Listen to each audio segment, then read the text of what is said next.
What is up, everybody? Welcome to the InnerCityGeeks podcast. It's Steve here. And joining me today, we got Brian. Hey! And we got Renee. What's going on, people? Woo! Yeah. And then we'll see if maybe a little bit later Alex shows up. But for now, it's just us guys here. Brian, what the fuck is going on, dude? It's been a while since you've been on. Because not a while. It's been like a week or so. It's been 2 weeks. Okay. Yeah, 2 weeks. Well, new background. Yeah. New place. New old place. That's why I put it on my name just before I logged in. New place, who it is. Yeah. I like it. Thank you. I left Brooklyn. I'm in Staten Island now.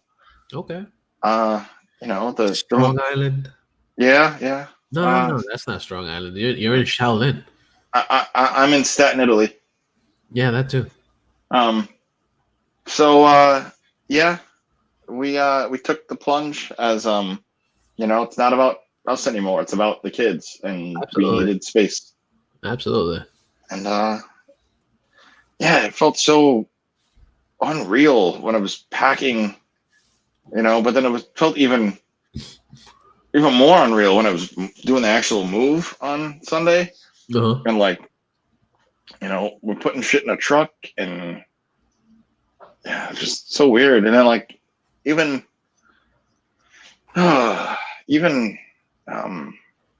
Monday.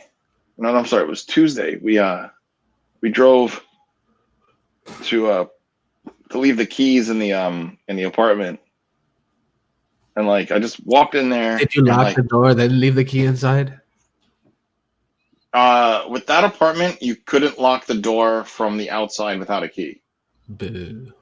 So, we left a couple of things, like our couch. We weren't gonna take it because it became like a cat scratch pad. Nice. And it was just a gross couch. So left that behind. As I told you off air, we had to leave our bed frame behind because IKEA. Yeah. Yay. I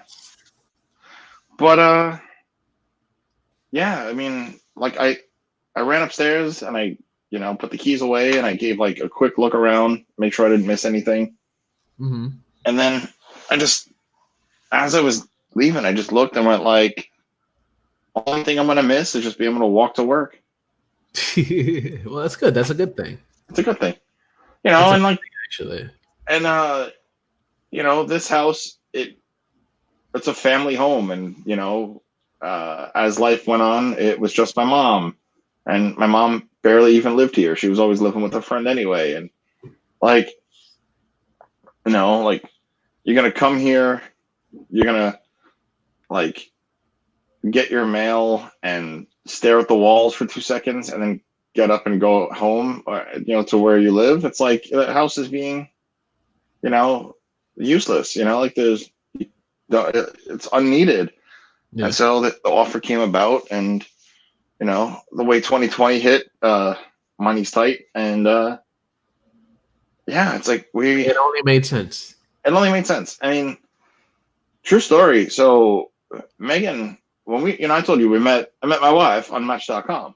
Mm-hmm. So when I met her, or when I viewed her profile, she viewed me back, but she was like, "Oh, Staten Island." Huh. She almost didn't date me because I lived out here. Of course, I don't think I would have either. but now, well, you're not my probably type. Probably wouldn't have done the Brooklyn thing either. But well, I don't. The point. Well, like I said, I wouldn't have dated you. You're not my type. It's all good. And I know you're not into beards. Well, back then it was more like a goatee. Uh-huh. But but yeah, now we're out here. It's so weird. Mm-hmm. And I first memory lane too. I took so she she's still working from home. So in order for her to get some work done, I took the kids out for a walk, put them in the stroller, and wheeled around, and nice. Just walking through these streets that I haven't walked in 5 years, and I didn't like. I knew excuse me. I knew I wasn't gonna get lost because like I'd been here before. Mm-hmm. But it was like muscle memory, kind of like, oh yeah, this turns into this and that turns into that. Nice. Yeah. And you're like, don't ever turn down this way. Right. This is the bad part. Yeah. But This is where things get shady. It's I guess in a way I kind of missed it out here. I mean, it's okay. You missed it. I not really the borough. I missed like the peacefulness, like the sea of tranquility kind of shit. Mm-hmm. And yeah, it's like you're home. I really not, yeah. I mean, and like it was really cool because like I messaged my former neighbor. Well, my no longer former neighbor because we're neighbors again. Okay. So like I reached out to him yesterday, and I'm like, we officially moved in, and he flat out said to me, he's like, this is always your block. To me, you never left. Aww. Yeah. So I know him for like, God, 15 years almost. Yeah. But it's definitely good to be back. Not for the island, but for the, like I said, the sea of tranquility. The reasons as to why you're there are the most important reason. Yeah, I'm here for my kids. Yeah. And it's and that'll be cool because as they grow up, they'll have like little Staten Island accents too. Oh, we're gonna be long gone before they before it's school age. Okay. We're here for like 3 years. Like we want to be here. That would be fucking hilarious. The goal is don't get stuck. Like we want to be here so that they not so like they're not living in that crappy place, and where this gives us time to save. Like nice. Yeah, like we're honestly saving like $500 a month. Fuck yeah. Yeah. Hell yeah. So the fact that I'm saving $500 a month from like here I am like with this crappy, it's supposed to be 2-bedroom. Uh-huh. But there was no friggin' way that other bedroom counted as a full bedroom. It was like 1 bedroom and a closet. Basically, like the room that I was in to do the show with you guys, mm-hmm. like that was like a walk-in closet, and it was good to like display my stuff, right? But looking at it where it's like if I would have had to put in changing tables and dressers and cribs, it's like no way they would have fit in there. Right. Yeah. No, I got you. Yeah. Yeah. So like the bedrooms are bigger. We're gonna take my old bedroom, and right next door is my parents' old bedroom. That's gonna be our bedroom. Oh, sorry, their bedroom. So like. Okay. Yeah. You don't want to find buglies in your mom's room. Yeah. And like it's just weird, Yeah. And then, for example, with tonight's dinner, like I lit the barbecue and I grilled some hot dogs, and like it was just a quick and easy solution to dinner. Oh yeah. So why not? Solution. Fuck yeah. I would have done the same thing too. That's fucking dope, dude. I'm happy for you, man. Thank you. It's definitely a well-needed change. Hell yeah. You're not in the closet anymore. Yeah. I love it. That's awesome. I'm excited for you, man. Nice try. But yeah, thank you. Right? Mm-hmm. So yeah, it's also honestly like a lot cooler in this room. That's like good. Like where I was filming, like I had fans on all the time because it was just like really, really fucking. It also hot. looks spacious from here. From here, it looks like you actually have space around you. Over there, it just looked like you were literally sitting in a closet. Oh, the Right? kitty! Oh, kitty! Hey, hi, Quinn. And it's funny. It's like when when we first got them, it was the year that my dad had died. Mm-hmm. And so we brought them here when he did, and like they stayed, because I have the two, so like they stayed in my old bedroom, and they were always trying to like dart out and explore, but it was hard with my mom's dog.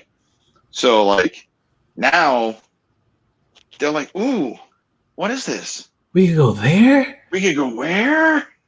We could go everywhere. They're so happy too. Like, and it's like, They got places to roam. yeah, it's like we actually gave our cat tree to my friend John, because he has one cat, and like we didn't have space for this thing, and we were just like, all right, get rid of it. And finally we're like, you know what, do you want it? And he's like, oh yeah, I'll take it. And like my cats don't miss it. Like they're running up and down the stairs, like They got space. they find a new purchase. Yeah, it's great. Oh yeah, that's awesome, man. I'm happy for you, man. How many cats do you have? 2. Okay. Yeah, dude, like we said, we're happy for you. I'm glad you guys are making moves and looking for the future, for a better future. Can I ask something?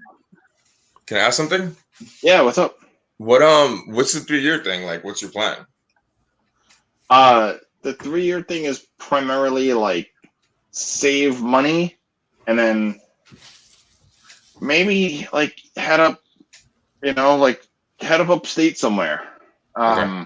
Not far. Like I would like to be able to still commute to my job if possible. So like someplace like Warwick, which is not that far away. Okay, yeah. Yeah, so like, I mean, it's all, it's all about my kids. Like, I don't care where I wind up. I want them to be in the spot where they're gonna fit. Okay, good. Yeah, it's all about them. I'm proud of you, dude. I've Thank you. known you for a while now, man. I'm really proud of the man you become, dude. So good shit. Thank you. Yeah, it's it's huge steps from like 237 till now. Oh yeah, Mhm. I was a kid then. Yeah, it's been a while, dude. It's a long time. I was a 32-year-old kid. Yeah.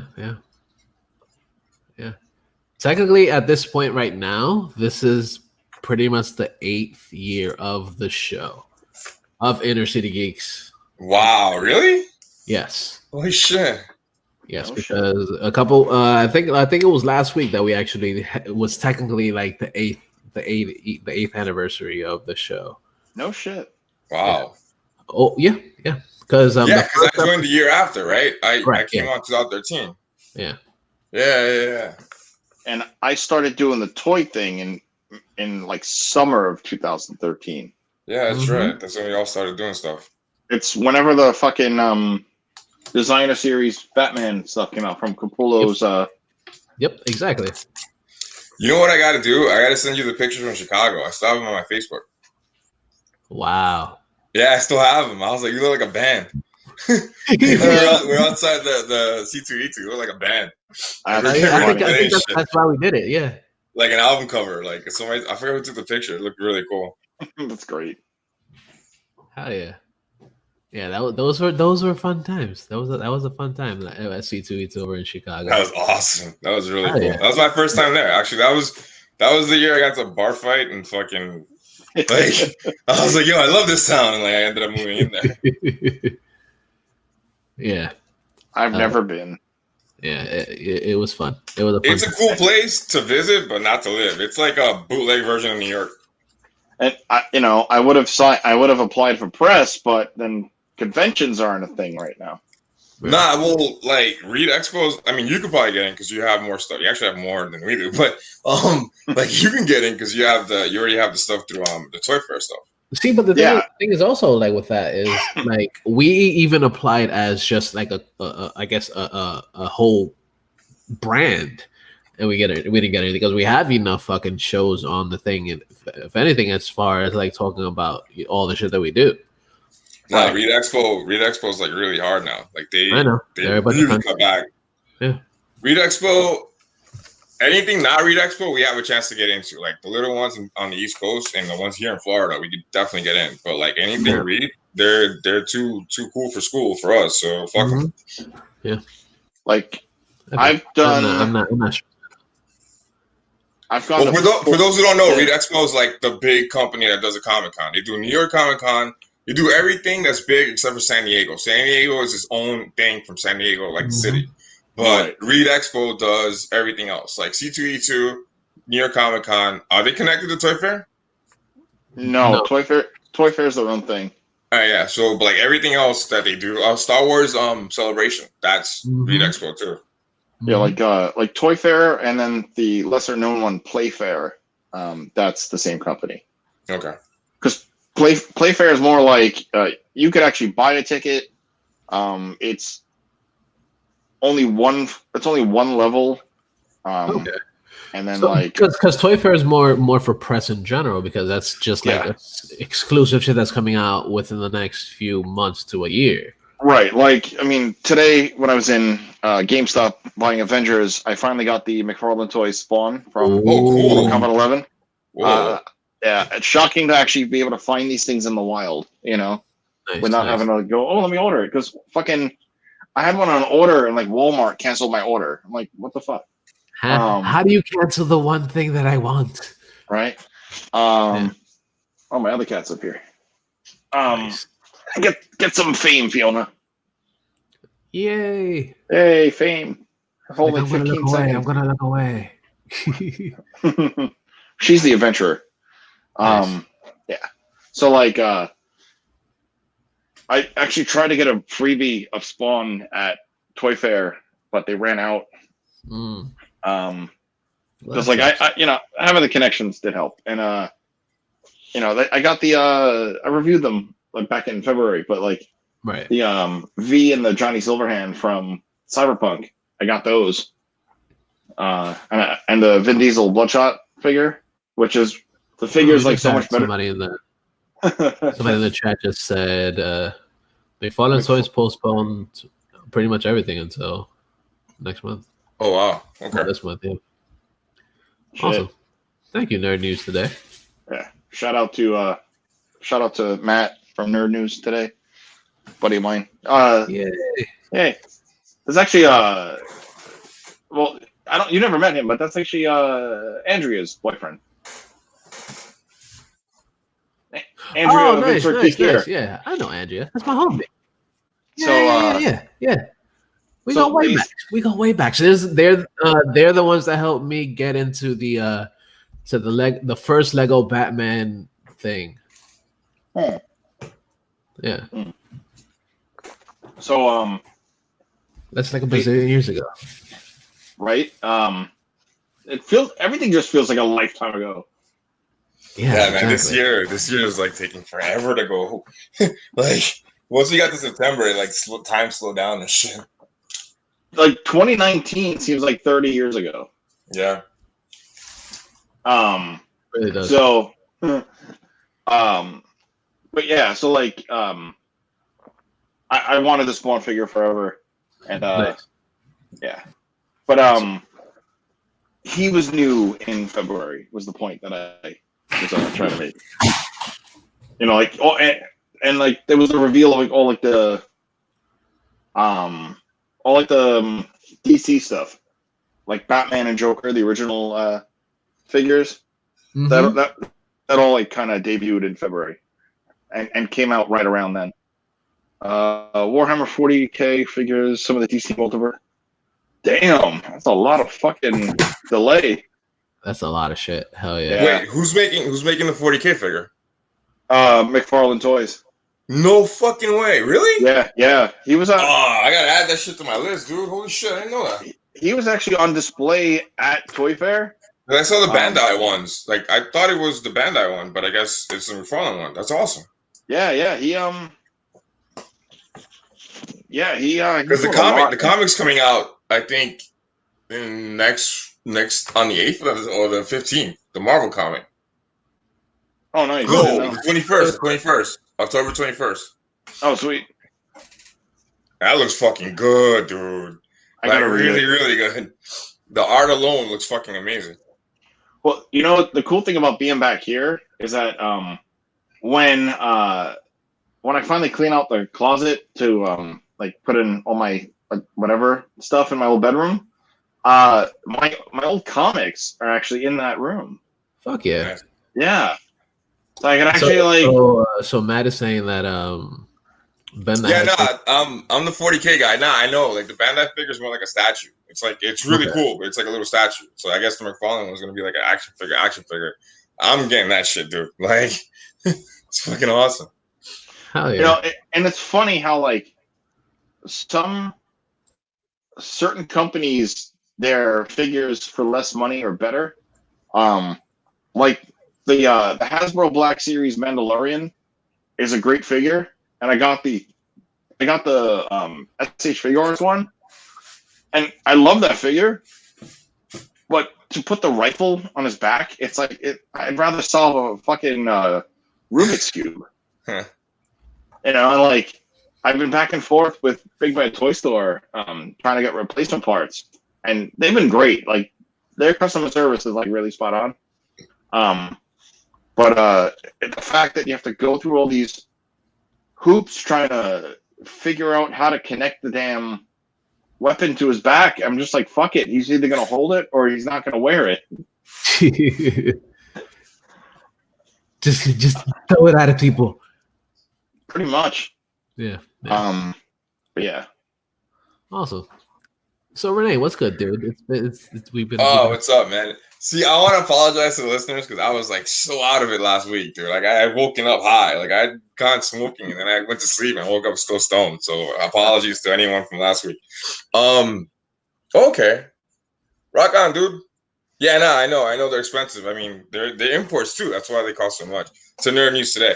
So yeah, man, I cleared my head. I haven't been smoking weed this week, and it really cleared my head. Like I've been dealing with a lot of stuff this year. I mean, I'm not really like hiding it, but I'll talk about it later on another time. And I've just been really stressed out this year, and like I've been smoking way too much. And September has always been a really hard month for me. Like I had like a lot of bad shit happen like every September. I don't know what it is about that month. Like it's my birthday month, but then like everything bad happens around that time of year, and it was just weird. But I'm cool. I came out on the other side, good. Been watching a lot of horror stuff. As soon as like it got to October, I started my little like mini marathon of movies for Halloween, and I watched Underwater, which is really fucking good. It's like the third time I saw it, and it gets better every time. It's with Kristen Stewart, and it's just really good, man. Just check it out, watch it, rent it. You will not be disappointed. I don't want to spoil the ending because it's fucking awesome. Go check that movie out, Underwater. I also saw The Shining, which everyone knows. If you're listening to this and you haven't seen that movie, fix that shit now. Yeah. Stop what you're doing. Go watch that movie, then go back. I've been like, it's weird, man. Like I love the mind altering of weed, but like I really hate what it does to my like brain because I get so foggy. And like I started reading again. I started reading the latest Warhammer 40K Horus Heresy novel, Saturnine, which is really good. Like I cannot stop reading it. It's so good. And the Star Wars Squadron game that came out today, like I'm gonna mess around with the demo later tonight. Other than that, man, I've just been cool and chilling. Like I'm not working. I'm just dealing with everything. Oh, I got banned from Twitter for a week. Which, yo, like it is so funny. Crazy to me. It's actually really crazy to me because I've gotten in trouble before on Instagram and Twitter. Not so much Facebook because I just don't really post on there anymore. But between like the way I am and my views and opinions on a lot of things, and I'm also like, we're not a political show, but I'm a political person. So like every like once a month, I'll get something like tagged. And yeah, man, during the Trump debate, like I was just posting shit like anti-Trump stuff. Mm-hmm. And fucking yesterday, 2 days after the fucking debate, I got banned for a week. And the tweet wasn't even that offensive. Like it wasn't. I mean, it was.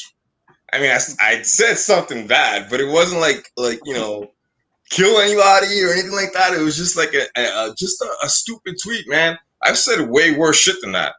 Like I've said some really outlandish shit on there, and nobody said anything. They tried to cancel you. Yeah, and I'm like, yo, like I remember the one that really like got to me was like a year ago, or like right before I came down here. I told somebody eat shit and die on Twitter, and I got reported. I got reported for threatening them.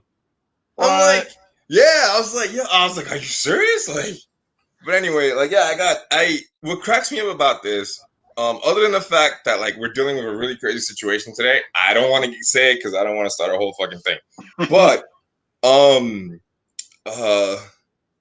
I'm liberal, right? I'm gonna vote for Biden. That's just the way I roll.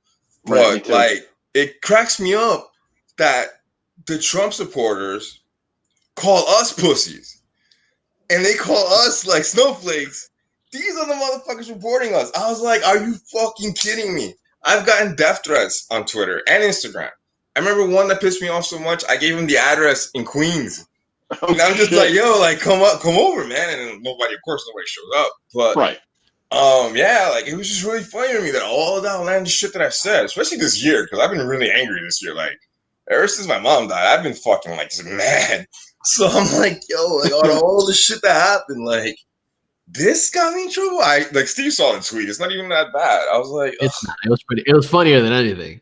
Yeah, right. But the good thing about it is that it actually got me to fuck around with the InnerCityGeeks Twitter today. And actually, that reminds me, if you guys are listening to the show right now and you're new listeners, thank you so fucking much.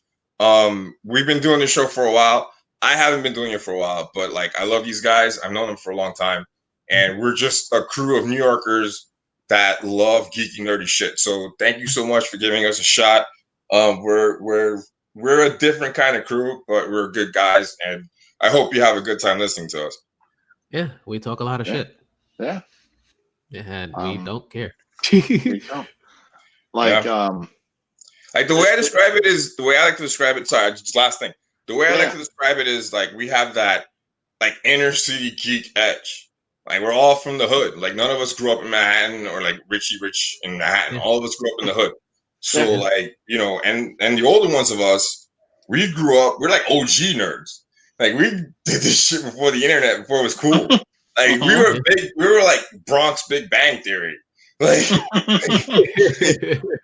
like, yeah, and I'm fucking older than all of y'all. So like, yeah, man, like it's so cool to like be able to share all this nerdy shit with people, man. Like, yeah. Well, yeah, I mean, joining the team in 2013, I always had a love for the action figure and always saw, you know, I'm a Dimensions guy because like it kind of, that all started when I sold furniture. I needed to know dimensions, and like I just started at the point knowing dimensions without using a measuring tape, and I kind of took that into the toy thing where like instead of measuring it, it's like, oh, I can just look at something and tell you that how many points of articulation the thing has. Like it just has I don't know, it's something up here, you know. But I didn't have the proper outlet to do it, and I didn't know how to go about it. I would just watch shit on YouTube and be like, oh, okay, so maybe I should buy this or maybe I shouldn't buy this. And then like you know, Steve was like, hey, why don't you I'm like, okay, and didn't know what the fuck I was doing at first. Shit. And now I love doing it. I mean, I have a love-hate relationship with it. It's like, oh, I gotta get started. Why are people even gonna watch this shit? But no, but they do. And like, but people do. And like, I've been going into my YouTube Studio app and just like checking videos, like the stats, and I don't get like the 1,000+ hits, you know, because I'm small. I get like give it 10 time. or it's like I get 10 or I get like my John Wick video finally got up to 327. Nice. Yeah. And the one I look at the one video that I didn't want to record because I was really tired last year at Toy Fair was the Storm Collectibles booth. And like that's like 300 views shy of 10K. Nice. And I think they actually start giving you shit when you get like the 10,000 view mark or whatever. At least they used to. I think it's probably like 10,000 over I don't know. I don't know. I don't know what the fuck I'm saying. Subscribers? Never mind. I'm not saying Yeah, shit. wait, the YouTube thing? Yeah, it's like Yeah, it's the subscribers. Like if you had No, 10K or something. I know that, but it's also like if you get like 10,000 hits on a video, at least the olden days they used to do something for some shit. Maybe, but yeah, it's just like What else? yeah, whatever. But it's you know, it's true though. Like we're like the OG nerds.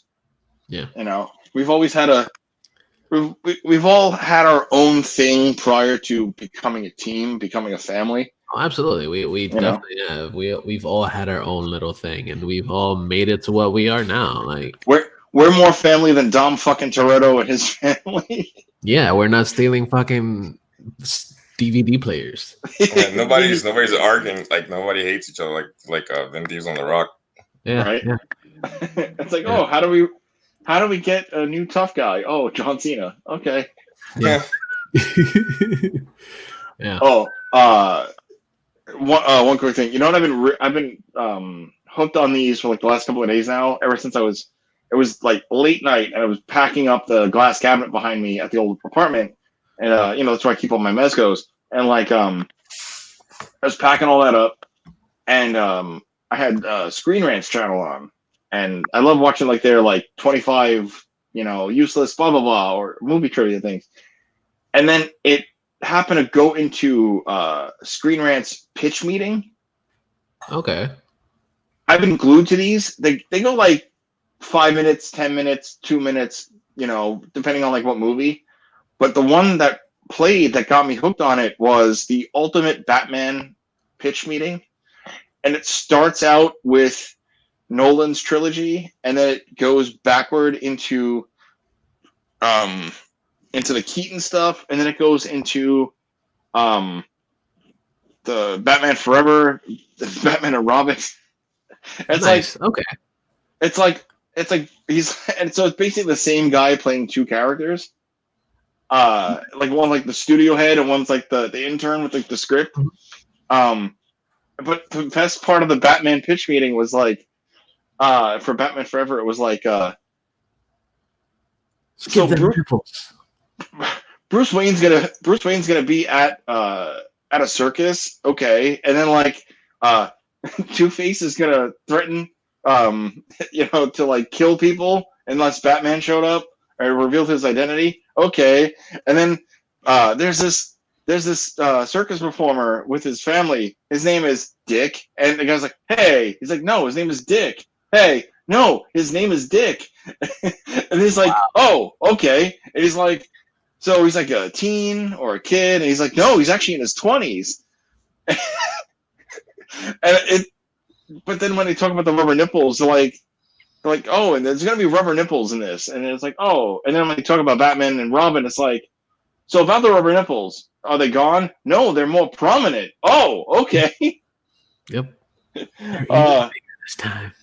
So like I've been glued to these. I've watched probably at least 40 of them by now. Jesus Christ. Okay, that's fair. They're great. They're great. Like the Ultimate Christmas Movie one, some Fast and Furious stuff, like some Spider-Man ones. Yeah. They're pretty good. I'll send you a link of them. Yeah. Send me the link and I'll check them out. Alex, you've been waiting here in the mist. What's good, dude? It has been the longest 3 weeks ever. Yeah. You want a vacation? It's been the longest 2020 ever, but okay.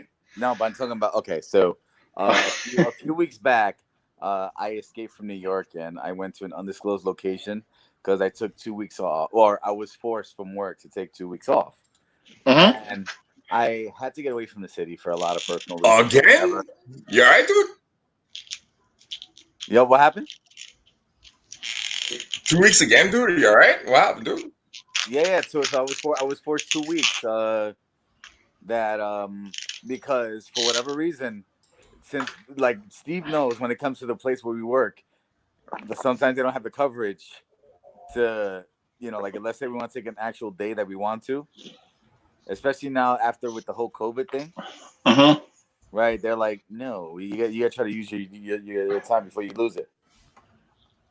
Fuck, dude, Damn. that sucks. That does suck. So I was forced to vacation, but this week off. Well, the 2 weeks off or whatever. Technically 3 because this week I was on call and they didn't call me. So so these 3 weeks or whatever were relaxing, annoying, and necessary.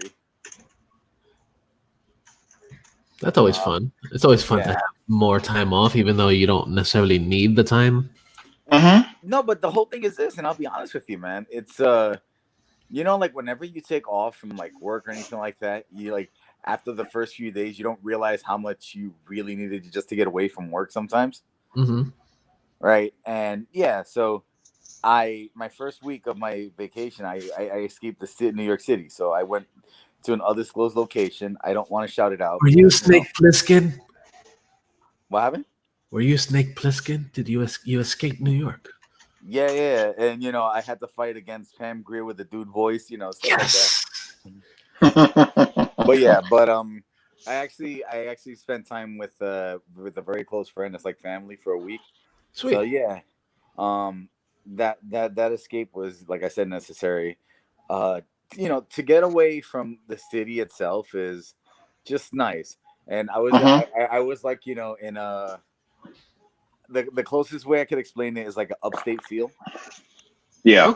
Okay. So yeah, so it had the upstate feel. So the weather was nice.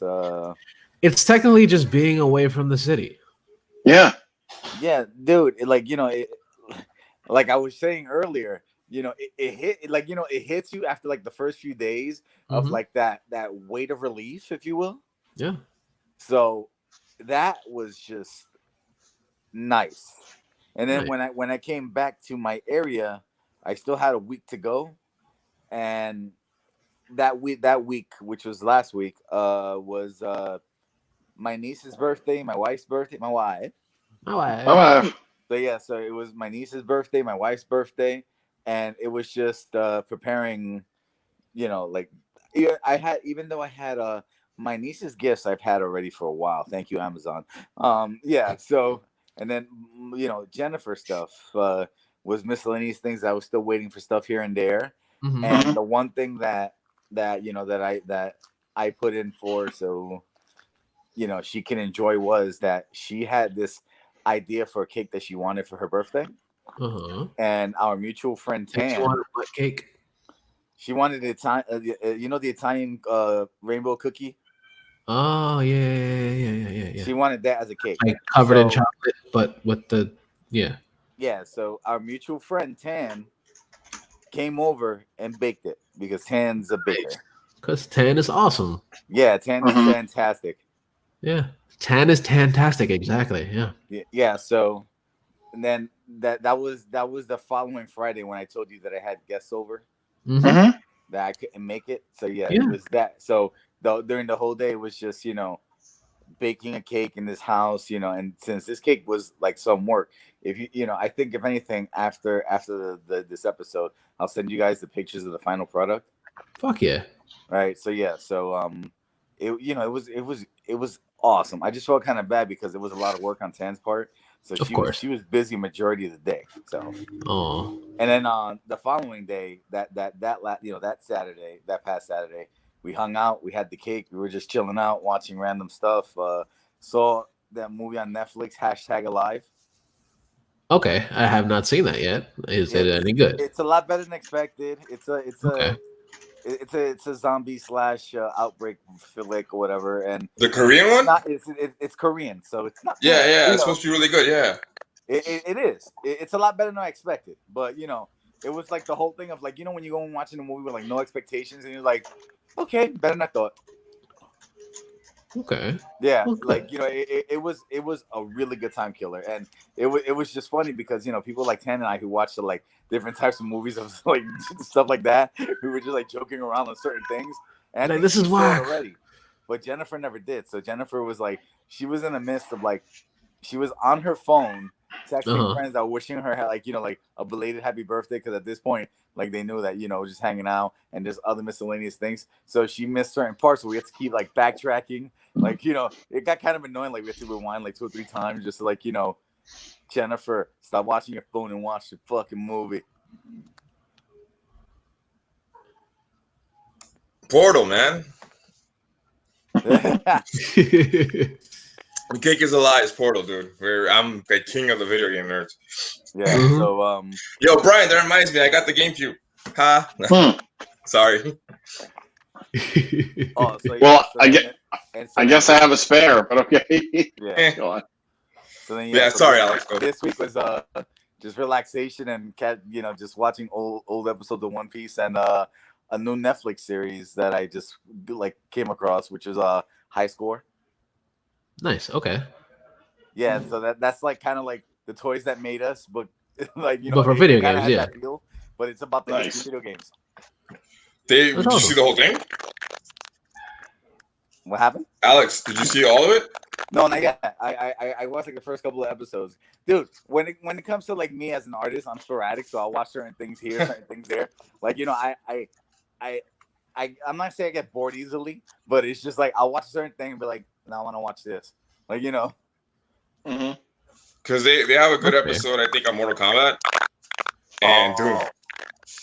Well, what's funny is like a while back I saw on YouTube a video on like the history of Mortal Kombat of like because Mortal Kombat was the reason why we have the game ESRB. Yeah, the ESRB. Yeah, so I just found it funny because it was just like compared to what we have now, like the original Mortal Kombat's are like super tame versus Mortal Kombat now. The ESRB and the rating system was like a double-edged sword for video games and that type of like interactive media stuff, because it allowed like companies to get away with shit that they can never do. There you go, Scout. It allowed companies to get away with shit that they normally couldn't do by making a game mature or for adults only. Mm-hmm. No, but what makes me laugh when it comes to that kind of like gave like like young gamers like, I got an M rating, it must be good, and then they'll trick the parents to kind of get it until the parents realize, that's what I thought the M rating was. People that work in stores are like, is your kid under 17? Yes, they shouldn't be playing this. Oh, thanks for the heads up. And then the kids are just cursing out. Fucking toys. But nobody really like did that though. Like I never saw anyone get ID for a game. Like maybe for a movie, but like never for a game. Dude, depending if they were trying to make the sale or not or whatever, certain stores back in the day, they would actually like, oh, how old are you? Like of course you would lie. Like, like let's say if you were like 14. Oh, I'm 17, sir.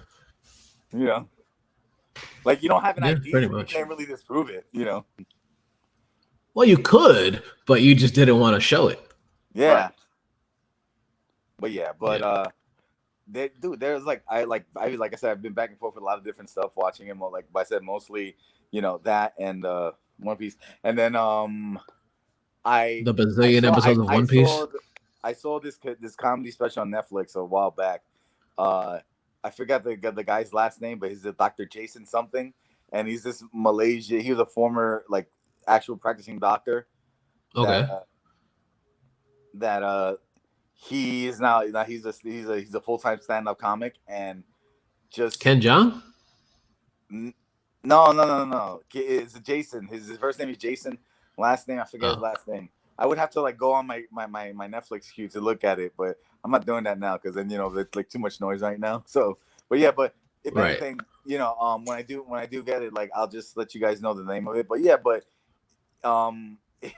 it was of course it's like very broken English, but funny because of just like his standpoint as a doctor of like just certain jokes or whatever. So it's like, okay, so it was nice. Like I've been on this whole fucking comedy like binge of watching miscellaneous shit. So, well, that's the benefits of the fucking pandemic, right? Right? Yeah. Like, I mean, like Megan and I watched the Steve Martin Short stand-up special where it was them insulting each other for 90 minutes. It was great. You're talking about Jason Long. I think I think it is. So yeah. So Yeah. but yeah. So like I said, that stand-up special was a lot better than I expected. And then of course, because it's Netflix and all his stand-up specials are there. Like I keep going back to Jim Gaffigan. Of course. Right, but Of course, you should check out. You should check out his ones on Amazon. He has 2 on Amazon. Okay, because I know the ones that he has on Netflix or whatever, like they're good. He has like 2 really good ones and 3 okay ones. Yeah, he's hit or miss sometimes. Yeah, but what I'm talking about is like that I don't know if it was like his later ones or whatever, where it just seems like after a while it's just like I'm not gonna say he was repetitive because it wasn't like that, but he pulled a lot. Like he kept referring to like some old jokes, like you know what I mean. Mm-hmm. He's referring to the hits. Like, oh yeah, these are my hits. This is what I'm gonna keep going with. Yeah, this is what people know me for. Yeah. That's what happens. That's one of the reasons why I kind of like I'm into him, but I'm not into him at the same time. No, but like I said, like he's one of those dudes where like I have to be in the mood to watch. Yeah. So it's like saying my wife loves Sebastian Maniscalco. And I can't stand him. I don't find him to be funny at all. I'm not a fan of him. I'm not a fan of him. He's just angry to be angry. No. To me, he's just like, I guess maybe if I was the Italian, then maybe I would get it more. But I'm not. So. Brian just rolled his eyes. Oh, that's not it, Brian? What? I gotta be like, if I gotta get it, I gotta be Italian to get most of his jokes. Maybe I wasn't rolling my eyes at that. Oh, okay. Oh, that's what I thought it was. Like he was probably like just thinking about because he was thinking about one of his jokes. He was like, "Yeah, that's a stupid fucking joke."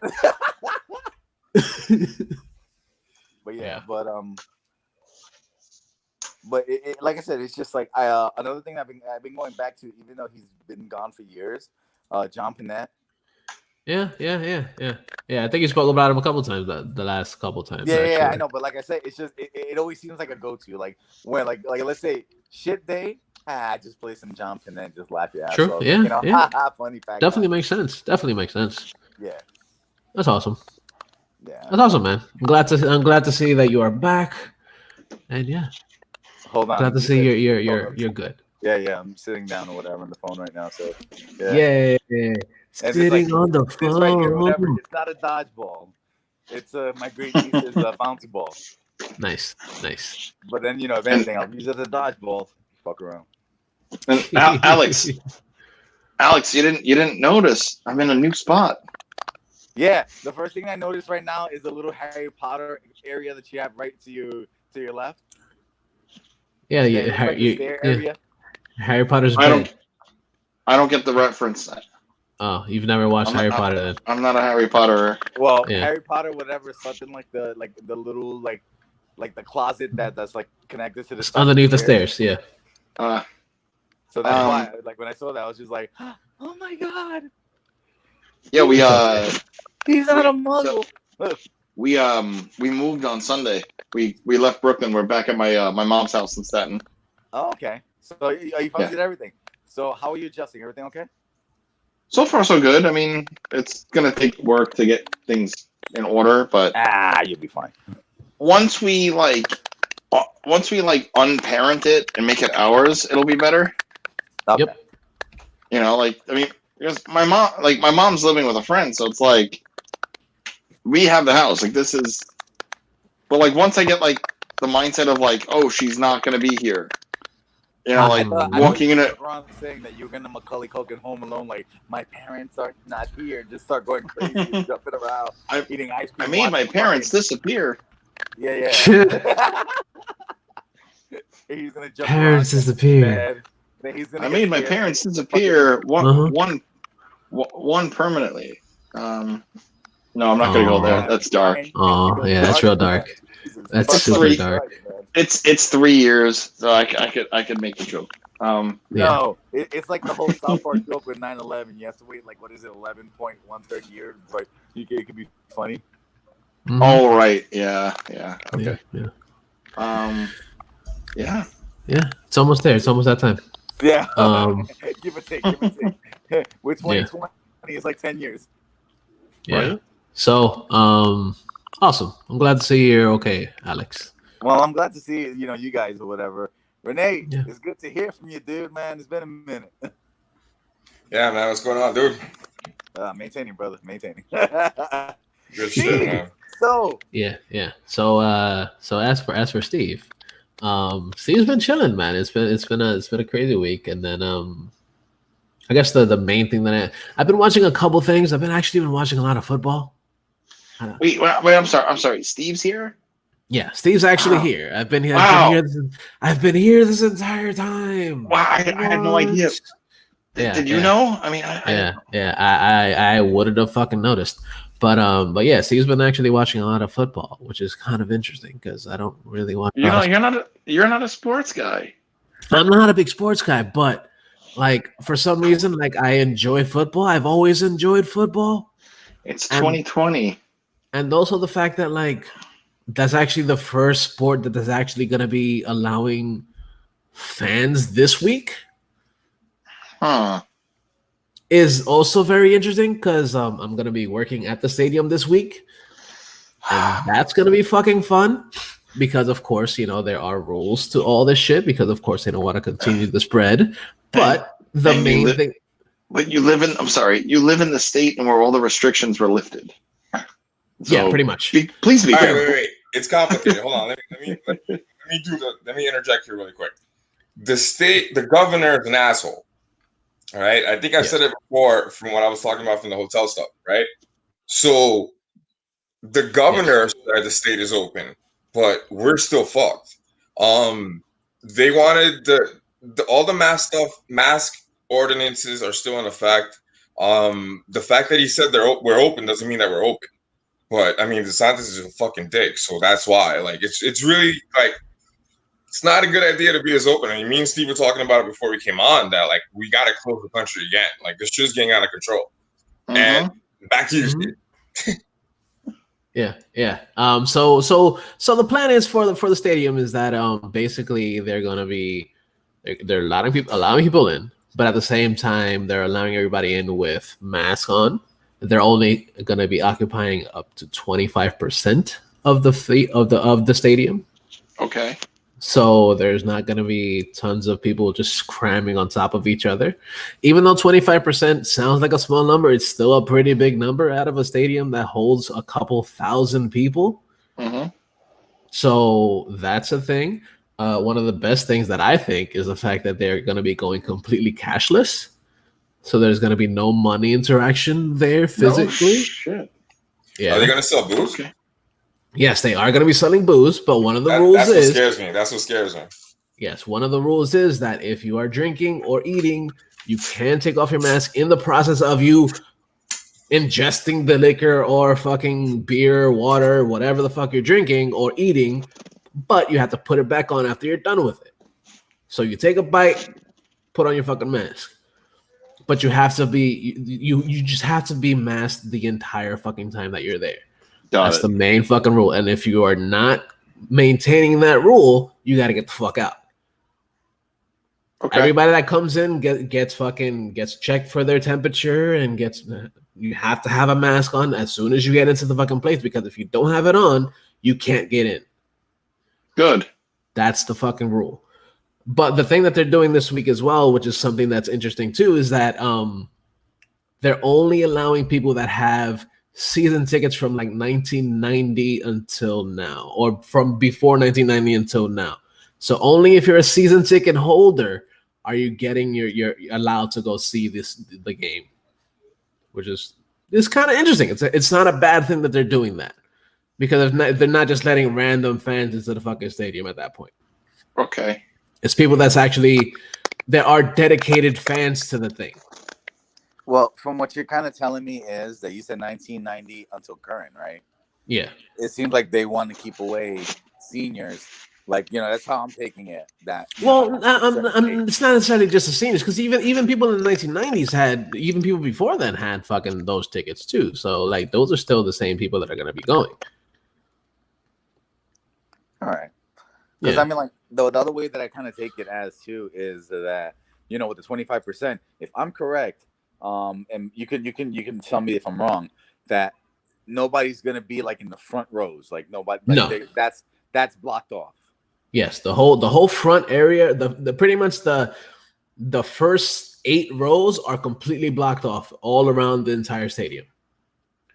Dude, So there's gonna be nobody coming closer.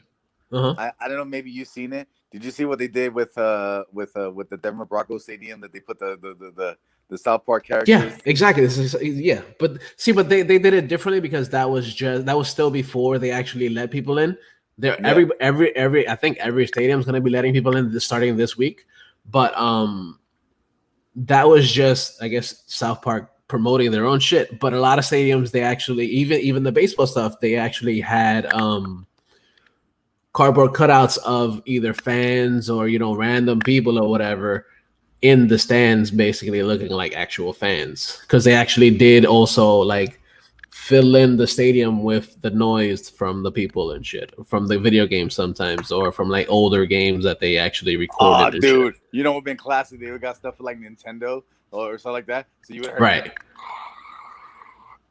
Sometimes you did hear shit like that, and that was fucking weird. But it was cool. I didn't mind, and I was like, whatever, because like I said, like I've been watching the games, and I'm like, okay, cool, it's cool, it's fine. Because the cool thing is that they're also like phoning in a lot of the sound from the field, so you get to hear everything. You get to hear the hits and the the calls and everything. You hear them a lot better over. I can't wait for that day where they're gonna, even though they can probably block it, but you're just gonna hear the random, like when someone gets tackled. Fuck. Yeah, because there's always a delay anyway, so they'll definitely censor that shit. But yeah, it's cool. It's cool. I'm excited to see what's gonna happen with it. I mean, like since you're working, so you get to see it firsthand anyway. So yeah, exactly. I get to see how everything happens, how everything pans out for it. How they pan out for the pandemic. Yeah, exactly. Yeah. I guess that's pretty much it for what I had. I have some other shit, but we've been going pretty long for what I just wanted to be just a little 20-minute segment. But pardon me for coming in late. That's my fault. No, it's cool. We just kept going and going and going, like the Energizer Bunny. But it's okay.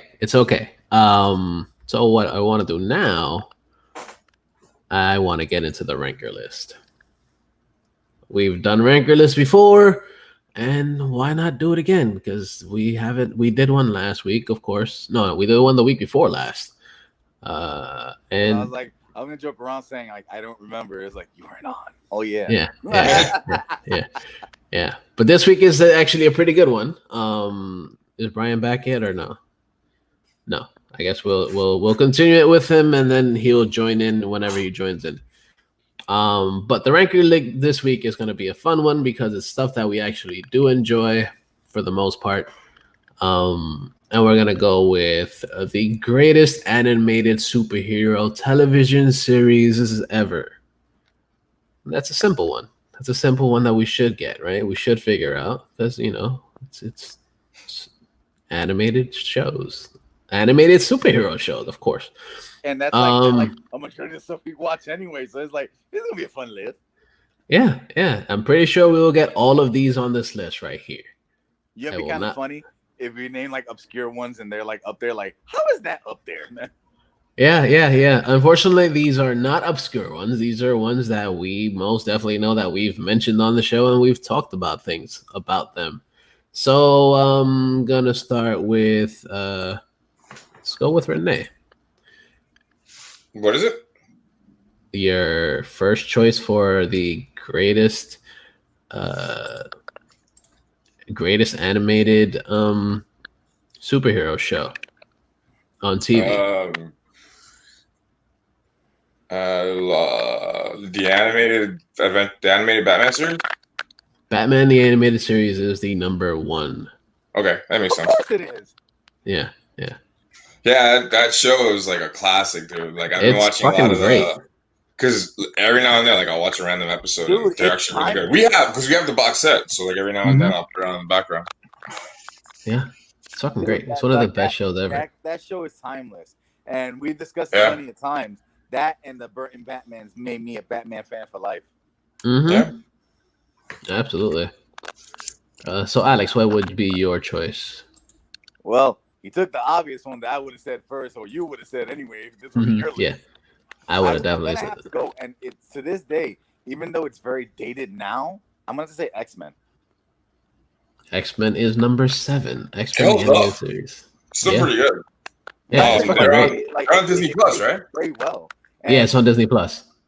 You know what really gets me? Have you ever seen the actual pilot one before they actually brought it out? Mm-hmm. With the weird voices? Oh man, it was like it's different but not different, and you're just kind of like, I'm kind of glad they didn't really go that kind of way, but whatever. Is that the one that has Wolverine with like the weird like Australian accent? Yeah, I think so. I think it is. Yeah, I remember that one. I think if I remember correctly, when Magneto uses his abilities, it had like some kind of weird like colors and stuff. I don't know. Okay. Yeah. I guess we'll go with you again, Alex. Oh no, Brian. Brian, you're back. Yay, Brian. So we have started the ranker list, and we are going over the greatest animated superhero television series ever. And Alex gave us Batman the Animated. No, Renee gave us Batman the Animated Series, and Alex gave us X-Men the Animated Series as well. So what would be your pick? My pick then would have to be Spider-Man, Fox 5. Oh, Spider-Man, Fox 5. Yes, that is number 9. Ooh. Yes. Good job. Thank you. Where did those other two wind up on the list? What other two? Batman the Animated Series is number 1. I figured. X-Men was number 7. Okay. Yes. So, Renee, what will be your next choice? Wow. Let me think on this one. Because everyone said everything else. Has to be superheroes, right? Mm-hmm. Super Friends? Oh, no. Super Friends is not in the top 10. Okay. Alex, what you got? This made HBO. Spawn. Oh, that one's amazing. But that one is not in the top 10 either. Oh, we need the soundbite. Garbage. No. Brian, what you got? All right. I'm gonna go with Batman Beyond. Batman Beyond is on the top 10, and it is at number 8. Okay. Yes. Renee, what you got?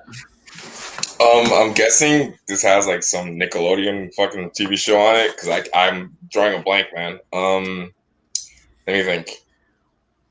Ben 10?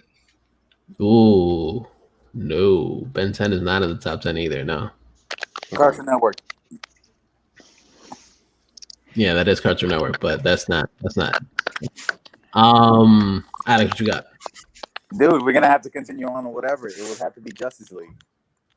League. That is a really good one, and you'll have the number 2 spot right there. Nice.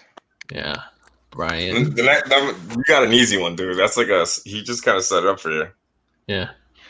All right, Superman the Animated Series. There you go, brother. Superman the Animated Series is number 10, just at the very tip of it.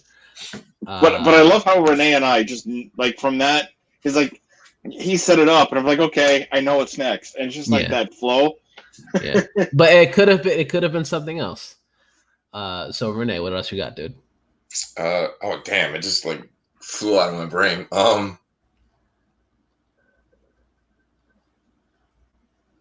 One of the Iron Man shows?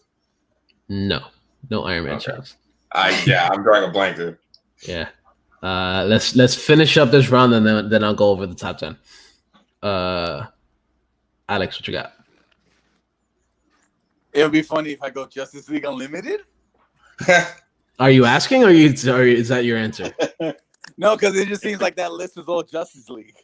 It's a question mark exclamation point? Is that your answer? Or is it not your He's answer? giving you a hint, dude. Like, No, I'm just saying it has to be the answer, because like I said, it just seems like that's what it's been going with. So that is the number 3 spot. Yes. Brian, what you got? All right, I'm gonna throw a snowball in hell. Captain Planet. Oh, that is not in the top 10, but I do love that show. Yeah, that show was cool. Yeah. Okay. Okay. All right, good night, guys. All right, so I'm gonna go over the top 20 because there's a lot of shows. Yeah, there's a lot of shows. So, with number 20, we have Spider-Man and His Amazing Friends. Number 19, we have the Green Lantern animated series, which was actually a really good underrated show. Number 18, Static Shock. Number 17, Powerpuff Girls. Number 19, The Batman. Number 15, X-Men Evolution, which is actually really fucking good. Number 14, The New Batman Adventures.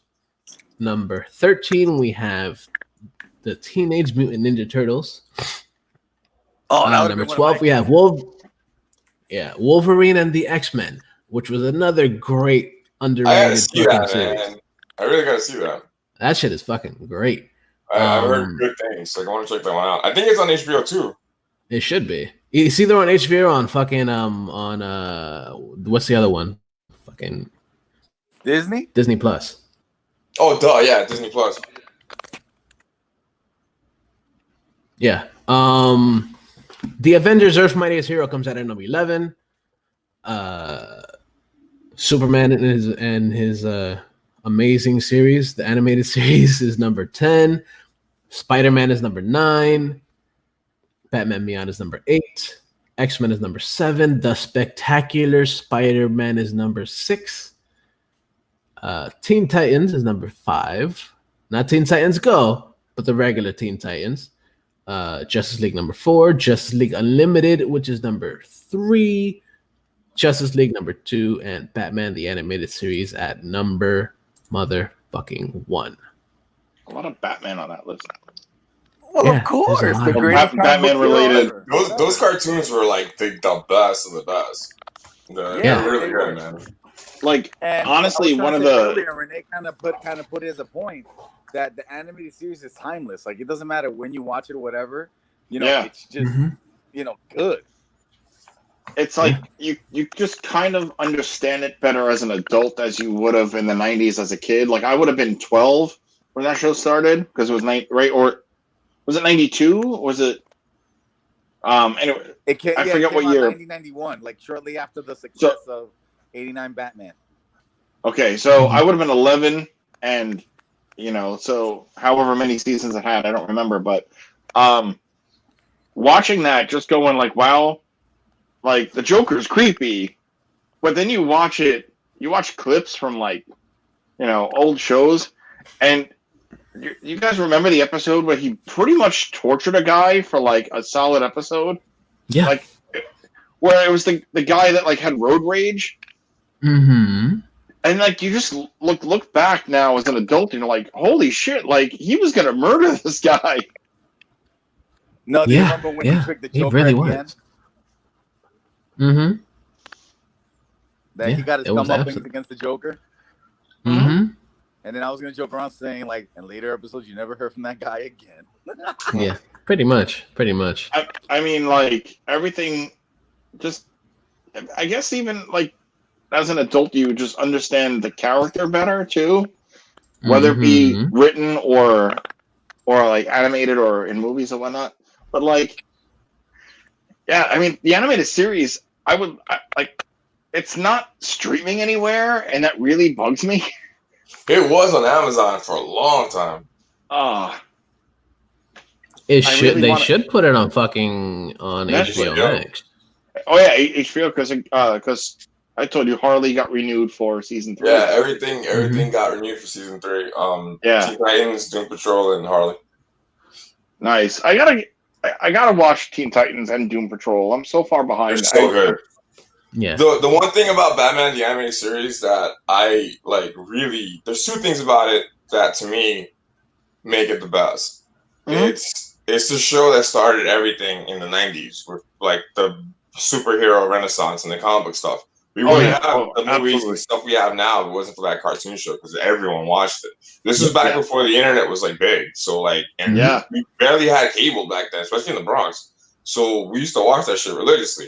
The other thing too is that, like Brian said, there's stuff you can watch as a kid and dig, and then there's stuff as an adult that you can love. Like what I notice now when I watch it is the backgrounds, like the Art Deco-ness of Gotham and how fucking like alive it looks. It is ahead of its time, and absolutely. Harley Quinn came out of there, and like just the different views of Batman and like treating Batman as an adult character. Because before that, there was nothing that was like this. This was the first kind of like adultish cartoon on regular TV. I mean, Spawn had already been done, and something else had been done that I can't remember. But like, this was the first cartoon that, because I was in high school when this came out, and I was still able to like enjoy it. And kids could watch it, but it was a great show, man. It wasn't just a show to sell like, you know, toys. It was a really well done show. It was, I mean, everything from the voice acting to the script. And Renee, the background. It's funny you mentioned that. Like, if you look at the background of Batman the Animated Series, like it had a futuristic look, but it also looked like it was set in like the 40s and 50s. Yeah, it's the whole Art Deco thing. It's a way of architecture that they had. That's like timeless, like the whole fucking thing. It's a really well done show, man. Just from start to finish. Yeah, one of my favorite things about it. One of my favorite things about it was the fact that it was all drawn on black paper. Yeah. So that's why everything looks so fucking dark on it. And that's why I was like, "Fuck, this shit is so good." Yeah. Well, yeah, like Batman's at night. Bruce Wayne's the one in the day. Batman's the one at night. So it's fit. Yeah. Embrace the darkness. Yeah. Yeah. But yeah, so thanks for Ranker for actually a really good list this week. That was pretty solid. Yeah, a solid list for this week. Something that we actually got to enjoy instead of being all pissed off about. But that leads us to the mid song, of course. You know, we bring some music like every week because that's what I like. I like the music, so why the fuck not, right? There's so much good music out this week too. Yeah, the last 2 weeks too. So much good music. The only music that I'm gonna say is kind of meh this week was Corey Taylor decided to drop an album this week, and I'm not a fan of it.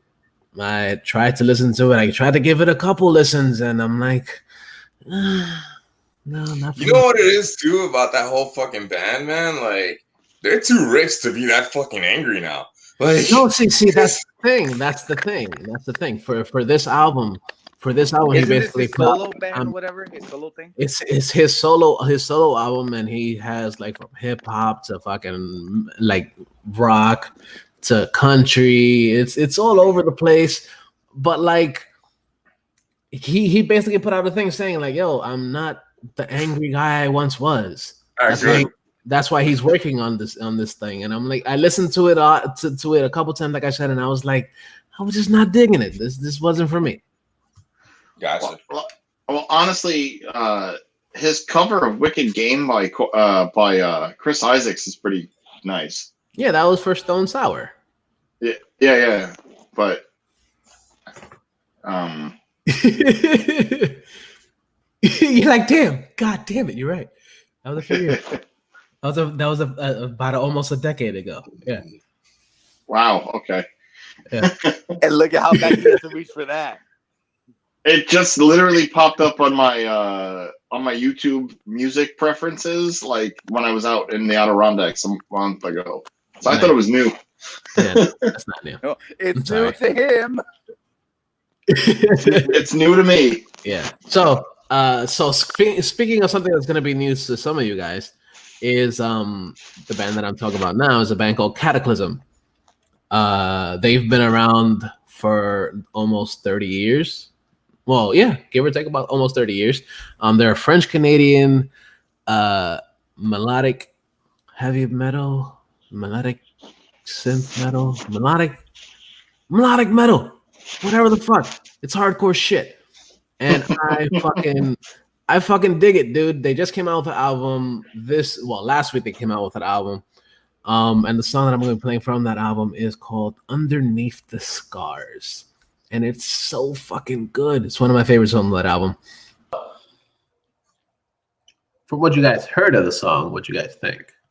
It's cool. I want to give him a hug because he sounds really angry. But yeah. I'm sorry, you can't hug him yet. There's no vaccine. yeah, true. Yeah, unfortunately, yeah. So no more free hugs. Yeah, no more free hugs, unfortunately. But I guess that leads us to our geek shit of the week. It's about fucking time because we've been fucking just sitting. We've been catching up. So real quick, what's fucked up about 2020? Some asshole randomly punched Rick Moranis in the head today. Yeah, that's right. Yeah, Central Park. The video, he was coming out of his apartment building by Central Park, and then some guy wearing an I Love New York sweatshirt. First off, one, who wears those? And two, does he really love New York? So the video is like 20 seconds. This dude walks by and just sees Rick Moranis. I don't know if he knew him or not. He was like, and then dude fell, hurt his hip and his head, but he's okay. Thank God. And then he like just smiled, like kind of just, and it's like, dude, you just like did not realize you like knocked out the keymaster. Yeah. That's sad. Did they catch the guy? I haven't heard anything. Okay. No, but they put his picture up of different places right now, so it's all over social media and everything like that. And they're hoping someone would point them out. We'll find them. They'll get them. Like I'm gonna fucking search for him. Yeah, and shit. I was gonna say, listen, with the combination of NYPD and Gozer, that guy's fucked. Right. Yeah, word. That's fucking sad shit, dude. Yeah, but it's at least it's a good thing that he's gonna be coming back to acting, right? Doing, Honey, I Shrunk the Kids again and again and again. I mean, from what I read, it's like the premise of the TV show is that like he feels guilty that he couldn't stop his wife's cancer, and my guess is the actress didn't want to come back. And I forget who's playing his son, but isn't it like Josh Gad or some shit like always? I think it might be Josh Gad because Josh Gad is the new insert famous person here that nobody really cares. Yeah. Although that's why he's in fucking that horror movie that I watched a couple weeks ago, the Little what was it? Little Monsters. But he's a good actor, man. I like him. No, yeah, he is. He's a good actor, and I mean, shit. Kudos to Josh Gad for doing like these podcasts where like he like brings all like like the Goonies reunion. Like, dude brings back like But yes, it's very interesting that Rick Moranis is coming back to acting after almost 30 years. Yeah, he did an ad with this guy, right? Yeah, with Ryan Reynolds. Yeah, Ryan Reynolds actually was like, "I love you, come back." It was a very awkward conversation. But it was good. Yes, it fit his character. That's some shit that he would do anyway. Like that's why, because I was actually honestly disappointed that he wasn't going to be a part of Ghostbusters. Right. But it's cool. Or is he? Yeah, right. Maybe that's why he's in New York. Because like that movie, that movie was supposed to come out like what, April 21st or some shit. Some shit like that. Yeah. We'll get it eventually. Yeah, just like Black Widow, where the Marvel Legends for that movie are now on clearance. Yeah. Some of those toys look really good though. They do. Like, there's this one Black Widow that comes with like everything and like a display base, and it's her in the white, and like the sculpt is great. It's photoreal tech, and like it was there to promote the movie, and it's like, hey. No, not anymore. Hey, what movie? Yeah, basically. Mm-hmm. Oh, I was gonna say with Josh Gad, there's just one thing that I will say this. He was in Book of Mormon, so he's good in my book. Yeah, he was. Yeah. I never saw it, so yeah. Yeah, he was also Olaf, which is pretty fun because I got to see that a bazillion times. All the things to look forward to with two daughters. Oh yeah, you're gonna be amazed. How many snowmans am I gonna want to build? Oh, so many. I can see right now, Daddy, let's build a snowman. Let's not. But it's not even snowing outside. There's climate change. It's Christmas and it's 95 degrees outside. Yeah, basically, we're not even in Florida. Daddy, what's snow? Yeah. All right. So, continuing with the geek shit, we've all. Well, I've been excited watching, Batwoman and stuff. Like I watched the first season, I enjoyed it. And then in news that we got, a black woman playing, Batwoman now. We also got some news that Alex Morph is going to be playing Victor Zsasz in season 2. And that's pretty cool. Alex Morph has done a bunch of different things. The main thing that he did, he played a stint on fucking in Gotham, and a couple other things as well. I don't remember what else he did, but he was in Gotham, which is kind of cool. Seeing him doing another role technically in Gotham again. So I'm kind of excited to see what they're gonna do with his character, because I think they released some type of picture of him this week on fucking like Entertainment Weekly or something. And it kind of looks really fucking weird and cool at the same time. The hair throws me off. Yeah. Well, what's kind of cool about this dude, Victor Zsasz, is that he has technically in this, he has no real hair. I don't know. It's fucking weird. But yeah, I found it. He was on an episode of Daredevil. He's the and he one was in Mindhunter too. He wasn't Mindhunter, but he was in Daredevil season 1. He was the guy that hid the gun underneath the pinball machine. Yes. Yeah, he's been in a ton of shit. And that's what he's gonna look like in season 2. Nice. That looks pretty fucking cool. You know that guy? That guy was he was the priest from Sopranos. No shit. Yeah, that was him. Oh yeah. Holy shit! Okay. He was like really young, like the Sopranos. Oh yeah, that show was like a late bazillion 90s, early 2000s. Yeah, it's like 20 years ago. At least. Yeah. Wait, who was he in Mindhunter?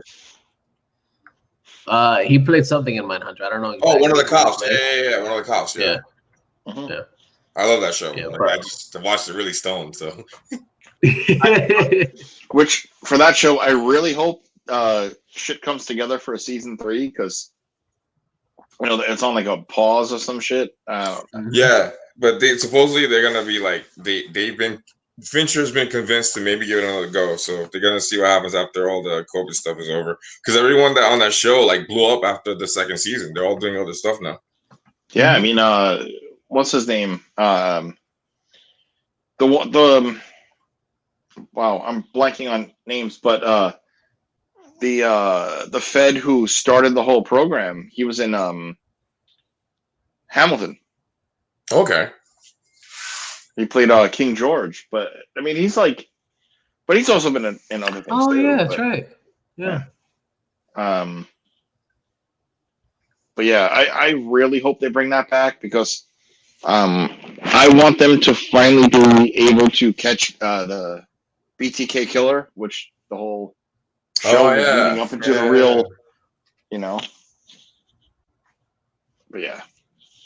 Yeah, that'd be cool. That'd be cool to see them actually do shit like that and get to that point. Yeah. The next thing that came out that's pretty interesting, pretty fun, pretty cool is that Marvel found its Miss Marvel. for Disney Plus series. The new Disney Plus series is coming to Disney Plus, and that's gonna be Iman Vellani. Yeah, she's like she looks like her too. She looks like she does. She out of the comic book. Like she walked out of the comic. Yeah, and the cool thing is that she is, of course, she is. I guess it matters now that she is actually Muslim and she's actually French Canadian, which is kind of cool. But yeah, she's basically like an unknown person, and she's gonna. And I like that she is like the character of Kamala Khan is being utilized more in the world that we live in. In everything. Because like with everything going on right now, especially like yeah, she does look like she walked right out of the comic. With everything going on right now, we need this. I don't want to get big on race or anything because I don't want to people hate commenting and shit, but you get what I mean? The representation thing that exactly. It's huge now. It's huge now, exactly. I mean, she is the as I said earlier on, it's like I'm playing Avengers for PlayStation, and you start as Kamala Khan as a kid, just trying to be a kid. Like, hey, I'm a kid, I'm a nerd, And so the fact that they brought her in for that, and now they bring in a live action show, I cannot wait to see what happens with that. Absolutely. Yeah, it's a wonderful thing. It's a great fucking thing. I'm really excited for it. I can't wait. Because I've been excited for the show since they actually spoke about it. But actually seeing that they actually got someone that's actually fit the role, it's fucking dope. Especially also not even just that, but also the fact that technically it does tie into the MCU. Well, not technically. It ties into the fucking MCU. So that means she's going to eventually be a part of, technically she's a part of the Young Avengers and all the other shit that comes along. Should be coming along within the next few years. And it's nice that they brought in somebody who is at that race and ethnicity. It's not another we're gonna whitewash the character. Yeah, because that would have completely sucked. That would have completely sucked. I mean, it's a world of difference where if they would have done that with her, it would have been a legit argument. But if you remember way back when with Iron Fist, they were like, "Oh, Danny Rand should have been an Asian dude." It's like, no, he's Danny actually Rand a white dude. Yeah. Go back to the source. Yeah. If you go back to the source, Danny Rand was a white dude. He was a rich, whiny white dude that, or rich, whiny white kid that got into a plane crash and everything that happened where they trained him, and now he's a rich, whiny adult. Pretty much. Yeah. So really kudos to Marvel for that. Pretty much, yeah. So another big thing for me, because I'm super excited for this, because I listen to podcasts a lot. I listen to fucking audio shit. But Warner Brothers and Spotify have teamed together to bring us a series called Batman Unburied, and that's going to be an audio podcast. A scripted podcast based on Batman. And that's going to be fucking cool. They didn't necessarily say who exactly is going to be, writing or who's going to be acting, but they have signed a deal and this is going to be fucking happening. And I'm excited for it because, of course, I'm a huge Batman fan. And why the fuck not? You want more Batman and the cool things that they've been doing as far as the audio books that they've been doing, the audio stories, the audio podcasts, have been pretty good. So the Wolverine one was really good. Yeah, the Wolverine was really good. I still haven't listened to Mutant, not Mutant, Marvel, but I heard that one was actually really good. But yeah, there's a lot of cool shit that they can do with Batman because of course Batman has a bazillion fucking stories, and there's nothing wrong with creating a whole new story for this.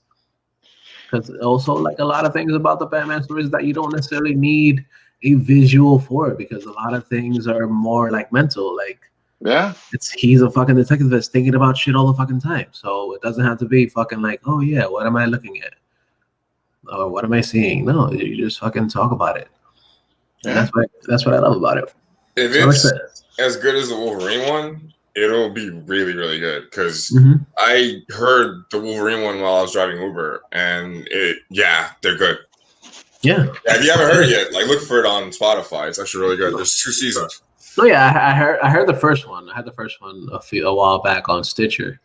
And then I kind of just didn't even bother with the second season.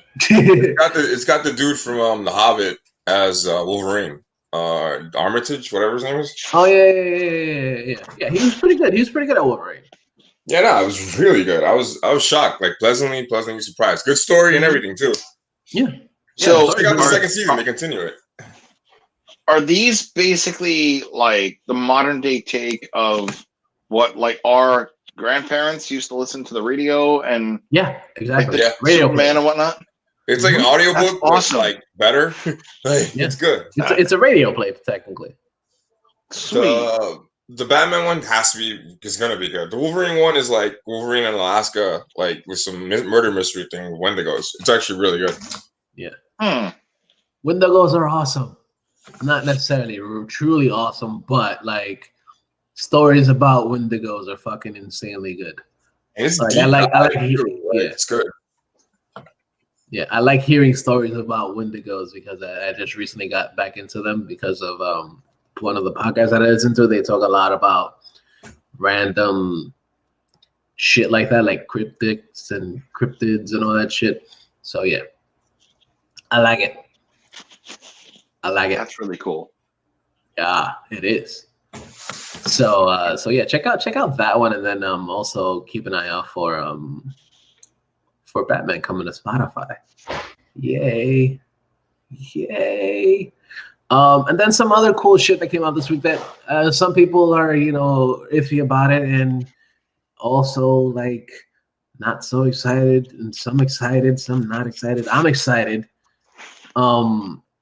We got news that Jamie Foxx is coming back as Electro for the MCU. For the MCU basically. Yeah. And that's pretty fucking cool to me. I think it's fucking cool because they're finally hopefully they actually like do justice to his character. See, I have a love-hate relationship with Spider-Man 2. Garfield and Jamie Foxx had great chemistry. Yes. The hate part, I hated the ending because it's like, hey, cutscene, fade to black. They Sopranos that shit. Yeah. Spoiler alert if you haven't seen The Sopranos, I'm sorry. It's been a bazillion years. It's been 20 years, so deal with it. Yeah. But yeah, like I thought Jamie Foxx was good. I think they made his character a little fucking stupid. Yeah. Not necessarily not what because I was talking to Renee about this a couple of days ago. What I was telling him is that his character in a way is like one of those dudes like on the spectrum. So he's very Asperger-ish. He played the part of someone on the spectrum really well, as he's done in the past with what's the movie he did with Iron Man? Where he was like I think it was actually called The Violinist. Oh yeah, that's right. I forgot about that. He played the part really well, and Jamie Foxx is a terrific actor. Mm-hmm. Like he could play anything from like oddball comedy to like, I mean, Django's its own thing. Seriousness and all that other shit. He was great as Ray, hence why he won the Oscar. He played a good blind guy. Yeah, exactly. Yeah, but yeah, I feel like older Spider-Man, right? So like the Garfield Spider-Man movies by Mark Webb had they were good-ish, right? They had They potential. were they had potential. I mean, the first one obviously more than the second one, but especially because Spider-Man was more arrogant and cocky behind the suit, like he was in the comics at around that point. Yeah. But my weakness, small knives. But anyway, losing point. But Jamie Foxx, when I saw he was cast as Electro for that movie, I was like, huh, okay, let's see what they do. And then I watched the movie and I was like, okay, he's good, but I don't know why they're writing him like they did. They wrote him to be the Sandman of the new, what was going to be the new trilogy. Yeah, they did. Thomas Hayden Church as Sandman. Amazing, amazing, amazing casting. Yeah. I will say that over and over and over again. Mm-hmm.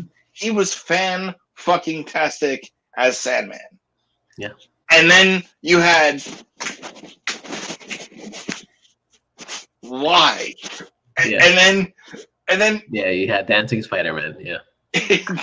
Dancing emo Spider-Man. Yeah. To go alongside Power Ranger Green Goblin, mm-hmm. and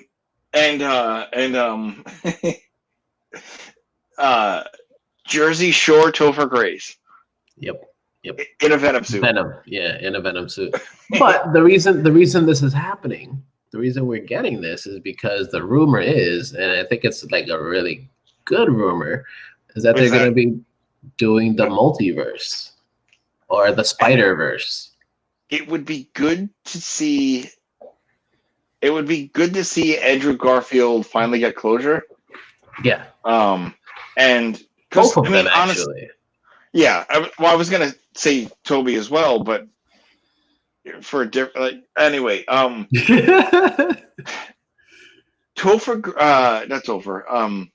Tobey Maguire was a damn good Spider-Man, and absolutely.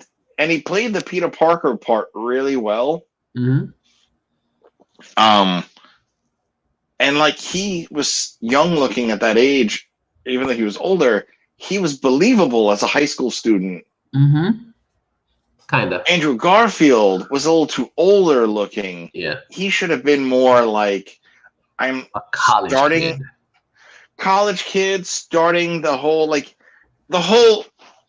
Peter Parker or just starting to work. Starting to work. But I was also gonna say like Peter Parker, the whole like lab coat thing. Even if like say part 1 should have been college kid starting to work. Part 2 should have shifted forward. Like in my opinion, Gwen should have died in the first movie. Part 2 should have been Peter Parker already having his own lab and being in that story arc that when like who was it was Dan Slott who was doing it. Mm-hmm. And that's when Silk was created. Yeah. Because when I was reading when he started actually being, super smart and actually being a businessman in a way. Right. Yeah. Post Superior Spider-Man. Mm-hmm. Or even just before. Well, no, actually, because at that point they would have basically technically continued with the whole fucking. Fucking what's his face? What the fuck is his name? The dude that was Spider-Man. Yeah. Oh, they should have at that point. They should have continued it from there to the fucking superior shit, and made the first one to be the fucking superior Spider-Man. The first one, but fine. Like so. Whatever, Steve. Amazing Part 1 should have been college kid Peter Parker falls in love with Gwen Stacy. You can fast forward the relationship. She dies. Mm-hmm. Part 2 should have been that version of Spider-Man where he has his own business and he's smarter. And then whatever Part 3 would have followed, right? Yeah. So the fact that we didn't get a Garfield Part 3 kind of bummed me because I was like, fuck, like I was just getting used to this kid as Peter Parker. Just like when Spider-Man 4 never happened, I was like, shit, like the original casting choice for Vulture was going to be John Malkovich. Mm-hmm. And I was like, what? Like, that's going to be awesome. That would have been great. Mm-hmm. So I hope that we do get a Spider-Verse, because it would be nice to have Tobey finally get closure and Garfield to finally get closure, because I mean, honestly, what's Tobey Maguire done since Spider-Man 3? A lot of indie shit. Yeah. Yeah, I mean, we'll see what happens. Just like Tropic Thunder. Right. Tropic Thunder.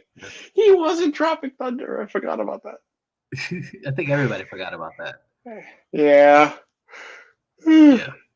No, but see, I'm excited to see what's going to happen with this, because, of course, you know, I speaking of Dan Slott, that's when I started to get into the fucking Spider-Man stuff, when he did the whole Superior Spider-Man shit, because I was like, this shit is a crazy fucking story, because really until that point, Spider-Man I always thought was a bit of like a throwaway character for me. I was like, yeah, he's always just gonna find a way to fucking figure it out. And then at this point, when he's basically like, yeah, my mind is basically taken over by Dr. Octopus, I'm like, yeah, he can't get away from that. And that was a really cool way to fucking get me back into fucking Spider-Man. Yeah. Like, I actually I downloaded the Marvel Unlimited app about a month ago. That was I had that for a little bit. That shit was good. Yeah. Like, I don't care about the subscription. I'll pay it. Screw it. But the fact that you get like everything, and I was just kind of like, one day I'm just like, okay, I downloaded the app. All right, what do they have? And I'm like, oh shit, they have Killustrated. Mm-hmm. You know, I'm like, I have the physical issue. Just like I have all the Deadpool versus stuff, and some the only one I never finished was Deadpool versus Punisher, because that's around the time when I moved in with you know, now my wife. So it'd be good to finally finish that, but now I can go back and go and read all the older Superior. Mm-hmm. Because I think I only read like one or two, and you know, I should, as a fan of Spider-Man, I should go back and, you know. But yeah, it's. I think it's. There's a lot of good shit there. With Feige in control of the MCU, I have faith. See, here's the thing, though. Here's the thing. Yeah. I understand you having faith. Would it be Sony doing it? But eventually, if this technically would fall into a Marvel Sony thing, but the fact that after this, it's all Sony. Technically. Because they'll still have rights to him in the Marvel universe, but having him doing another Spider-Man movie over there.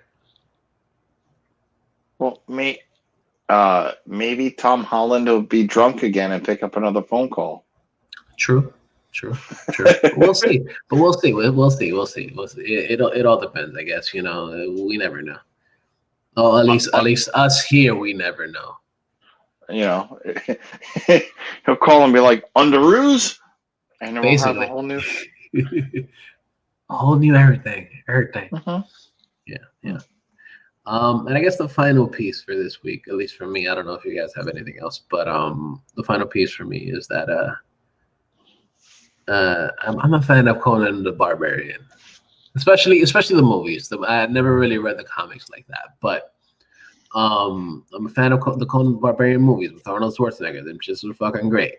Punching a fucking camel in the face. Yes, please. But we just got news that Daredevil showrunner will be working on a Conan Barbarian series coming to Netflix. And yes, fucking please. Yeah, I'm psyched, man, because the last Conan thing we got was an awful movie with Jason Momoa. And yeah. I'm just like, his acting has gotten better, but he just like strikes me as I just, you know, those people, those actors that you don't know, and, like, you've never met these people in your fucking life. They're celebrities, but they just rub you the wrong way. Like, it's just him. I don't know what it is about his face or what. But I like Steve. I'm a huge Conan fan. I remember seeing the first Conan in the theater when I really shouldn't have, and I actually still have the collector's edition DVD that has the amazing commentary track with Arnold Schwarzenegger and John Milius talking about all this crazy shit that happened. And when you listen to it, Arnold's like admitting to fucking sexually harassing like every woman on the set. It was really fucking hilarious. Like, I think they both got drunk when they're doing the commentary, and it's fucking amazing. If you haven't seen the first Conan with Arnold, I think it's on HBO Max. I saw it on one of the streaming sites. It's really good. It has James Earl Jones as Tulsa Doom, the bad guy. Yeah, it's a really good fucking movie. The comic books are really good too. Like, if you're into fantasy stuff, definitely check out those comic books. He's in Savage Avengers now. He's part of the team. He's in the Marvel MCU. Oh, nice. Okay. Well, not the MCU, the comic book. Well, yeah, I mean, you know, supposedly it's all connected. But yeah, he's in Savage Avengers with Wolverine and Punisher and somebody else. That's fucking dope. Hell yeah. We'll give you our password, dude. We all have every streaming service. I was typing to these guys privately saying I really need HBO. I'm not gonna say me too, but me too. I'll see what I can do. So as I messaged Steve earlier, is that Cobra Kai? If you guys haven't seen it, check it out. It's on Netflix now. Yeah. It was on YouTube Red, but YouTube Red decided it didn't want to do any more originals. Nobody wanted to buy it. Yeah, so people are like, we don't want the YouTube Red, we want the Netflix. You know, so okay, and so season 1, season 2, they dropped in like 2018, and I watched the finale. So everybody, they're like, "Oh my god, Cobra Kai, that ending! Oh my god!" I'm like, "Yeah, hi. I told you to watch it in 2018, and you would have seen that ending." But short story long, YouTube stopped doing the originals, and Netflix was like, "We'll take it," because originally it was supposed to be a Netflix show, and then Netflix was like, "Here's money," and then YouTube was like, "Here's more money," and then they realized, "Oh shit, we don't have that much money." So what happened is that, right? So what happened is that they didn't know if a season 3 was going to happen. They had it written, and then Netflix was like, "Here you go, we want you." So anyway, we're finally getting season 3. It's coming out in January of next year. It'll be January 8th. They had shot everything before the pandemic. So they were able to get everything done. But today we got the news that Cobra Kai season 3 comes alongside Cobra Kai season 4, which will debut probably in 2022. So that's pretty dope because there's a lot that can be told with the Karate Kid story. As a fan of the original 3 movies, and then as a fan of the show, I'm excited because I think the show itself, forget about the rivalry of Johnny and Danny. I mean, first off, their chemistry now as older men is still like on point. Because I know that they stayed friends since like the movie. getting the return of Kreese in season 2 has been awesome. And like you have so many other characters to kind of like backstory. Especially like I don't know if you guys seen Karate Kid 3, but Terry Silver, the fake Steven Seagal looking guy. Mm-hmm. I mean, I remember. you remember? Mm-hmm. You could totally bring him back and be like, hey, plot. You know, I know Elizabeth Shue. Hey, plot. Yeah. Right. So Elizabeth Shue is actually coming back for season 3. Yeah, that's right. Yeah. So that'd be pretty dope to see. Like, hey, because with that ending, I won't spoil the ending, but it's a very open ending. It's a very open ending, and some crazy shit happens, and you know, somebody gets hurt, and she happens to be a pediatric surgeon. You know, although it does have, it kind of has like, it kind of has like a Saved by the Bell feel to it. Mm-hmm.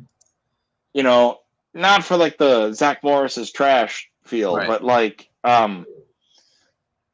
more like that high school. Hey, we're gonna butt heads. We're gonna be friends later, and then we're gonna butt heads again.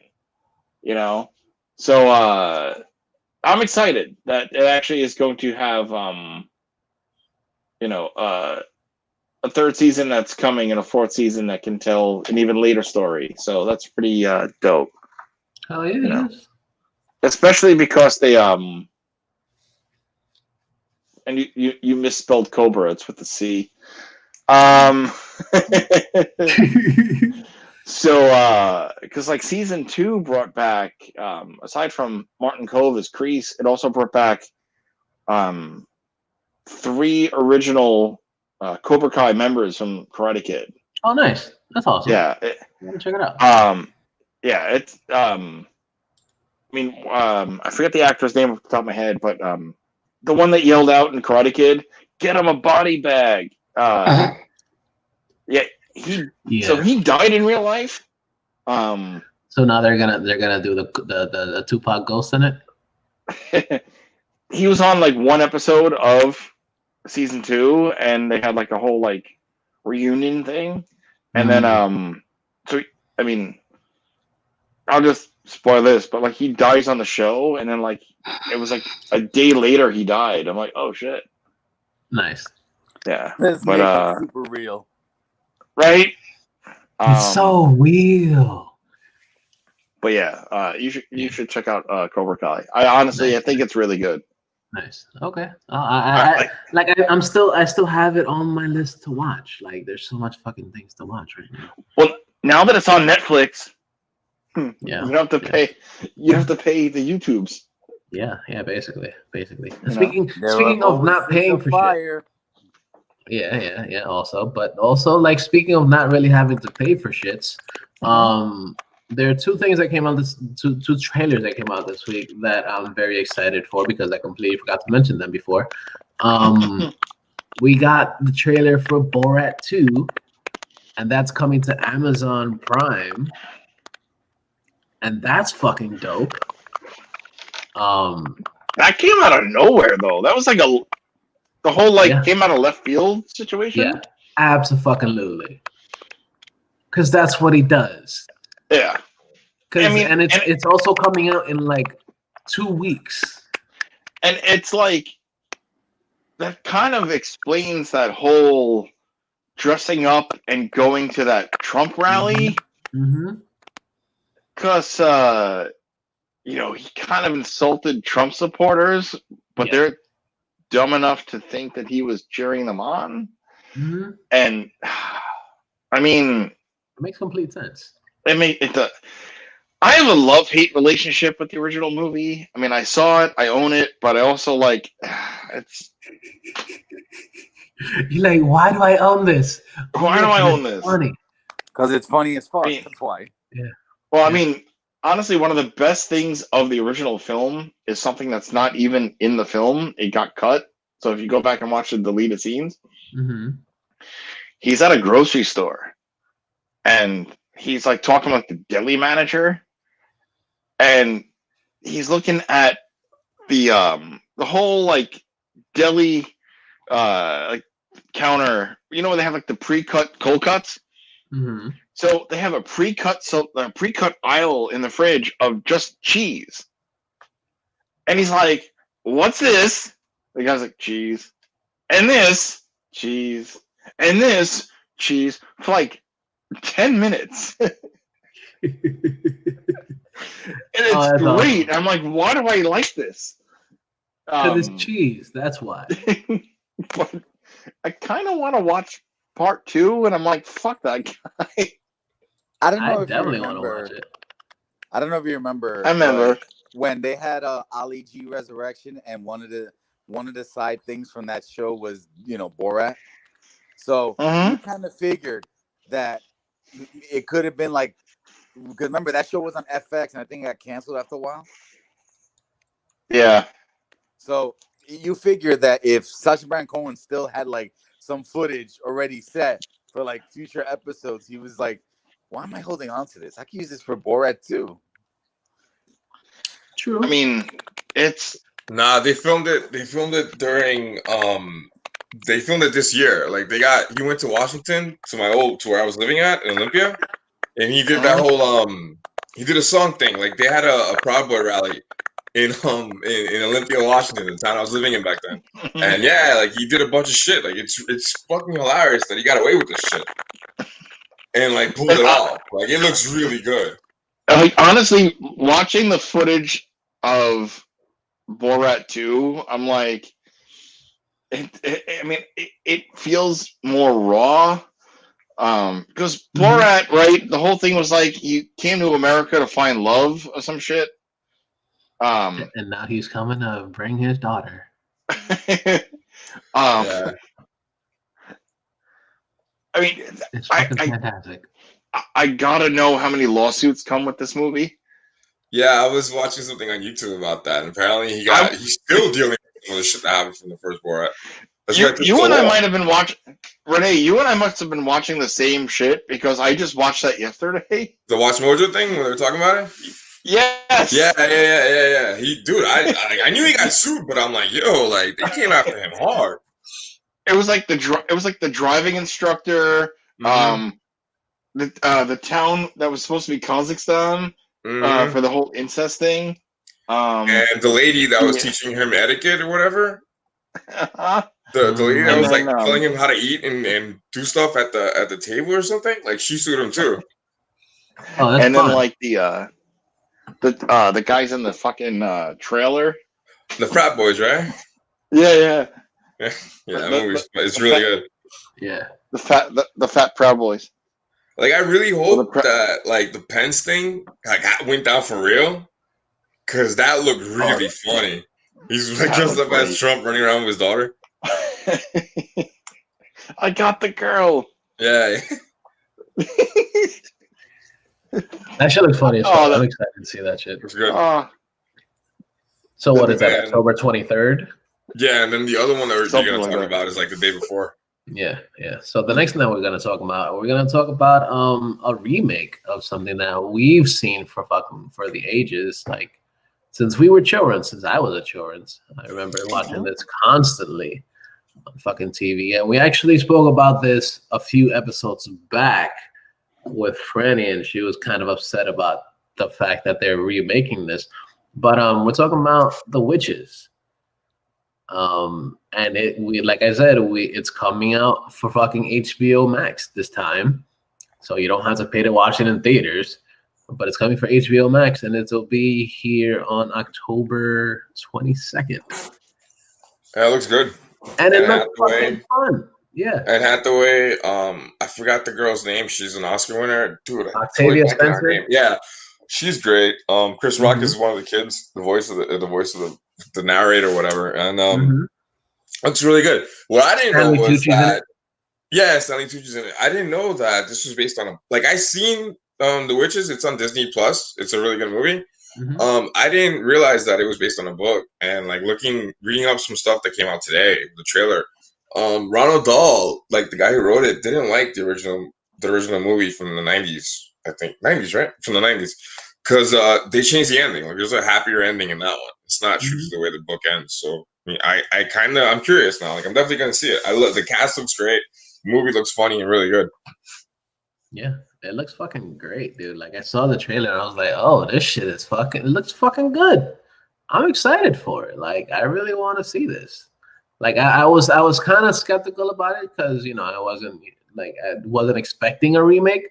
But then actually after watching the trailer and also seeing that there's a lot of cool people behind it, and then seeing that fucking Robert Zemeckis is doing the directing for it, I was like, fuck yes, yeah.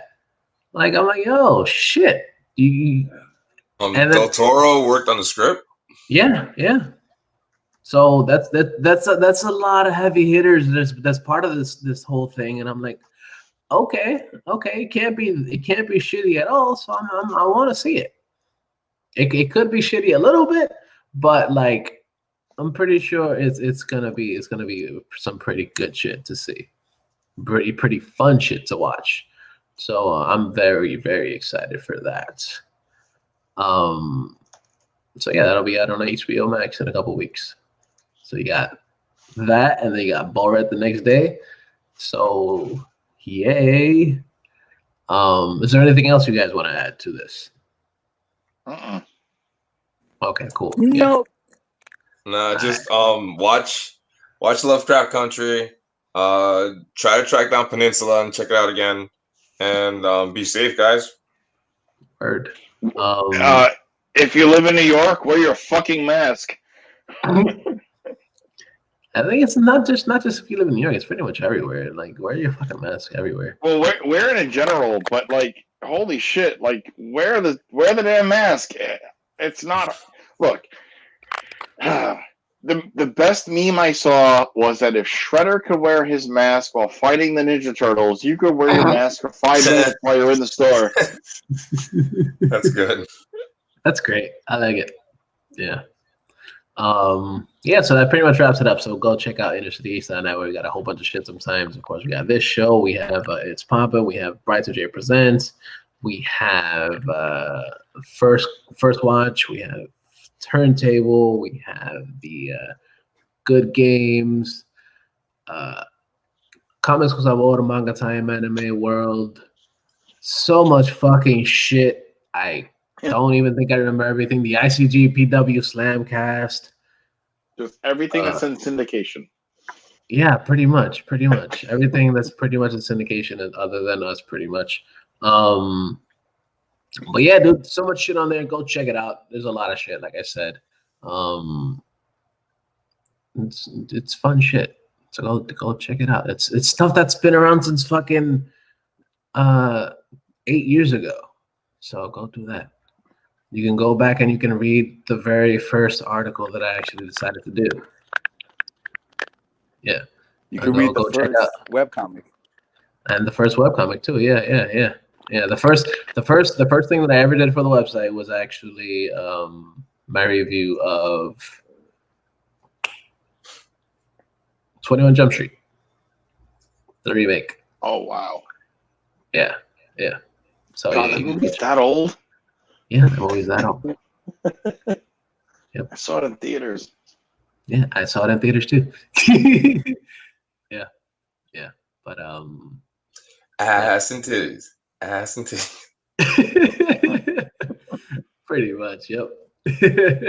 Yeah, so make sure you go check all that shit out, InnerCityGeeks.net. And there's a whole bunch of shit on there. There's Amazon. You can get some shit on Amazon. Get your first free month on Amazon Prime because you want to watch fucking the Borat movie, Borat 2. So go do that. Go check that shit out. And then you can also buy some other shit on Amazon too, because why the fuck not, right?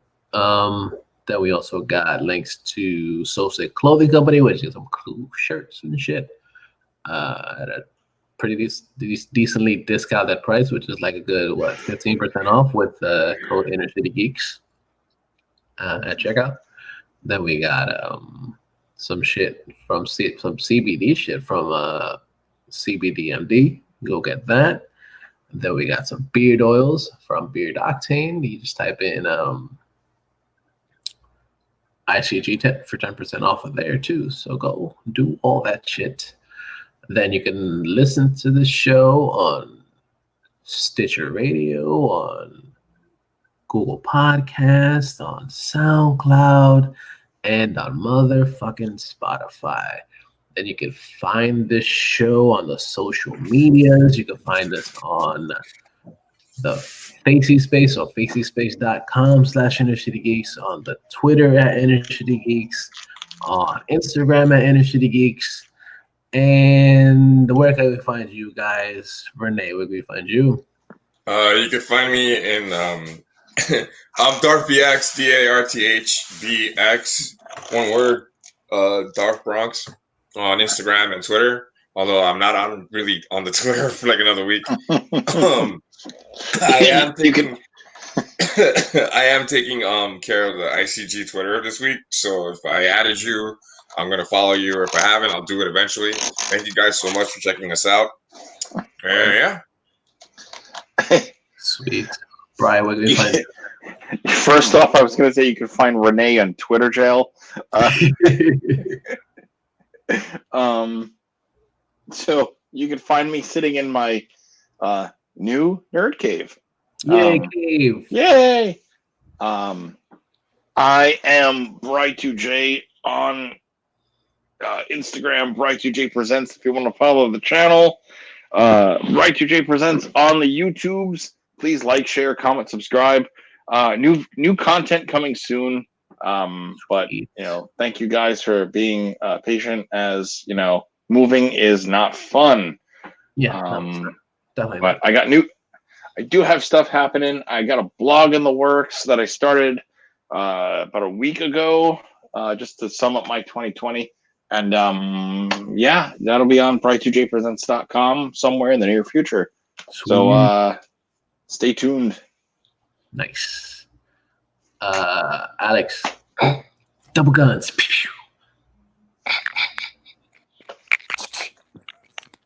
Yeah. So you can find me on Twitter at Denied, DINYED, and on Instagram at Denied, DIN_Y_ED. Sweet. And you can find me on the Instagram and the Twitters at Mr. Jackal, MISTRJACKAL. And say goodbyes, everybody. Bye, guys. I will be back next week. Sweet. There might be stuff in the case by then. Unpacking is hard. Yay. Until next time, folks.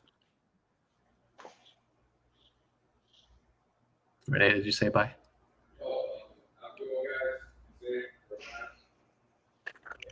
I think he went to the restroom. Yeah, you're still muted. All right, I'm here. Everybody be good, be safe, wear a mask, and man, stay out of trouble. Word. Yeah, and I just wanted to say thank you for everybody that actually watched the show. Thank you, Nerd News Today. That was on the show earlier. Thank you. So before we go, I always bring some musics, and today I'm gonna be bringing musics that came out today, and I'm very excited for it because I'm a huge fan of Devildriver, and they came out with a new album, and the song that I'm going to be bringing to you is called "The Nest of Vipers." Yeah. And it's fucking great. This album's great. I'm a huge fan of their Devildriver, and they always bring the heavy. I've always been a fan of theirs. I've been a fan of theirs since before they became Devildriver, and they were fucking Cold Chamber and stuff. So Cold Chamber. Yeah, they're still fucking great. So don't be a dick, but always fucking remember that a little something like, the geeks shall fucking inherit the earth, people.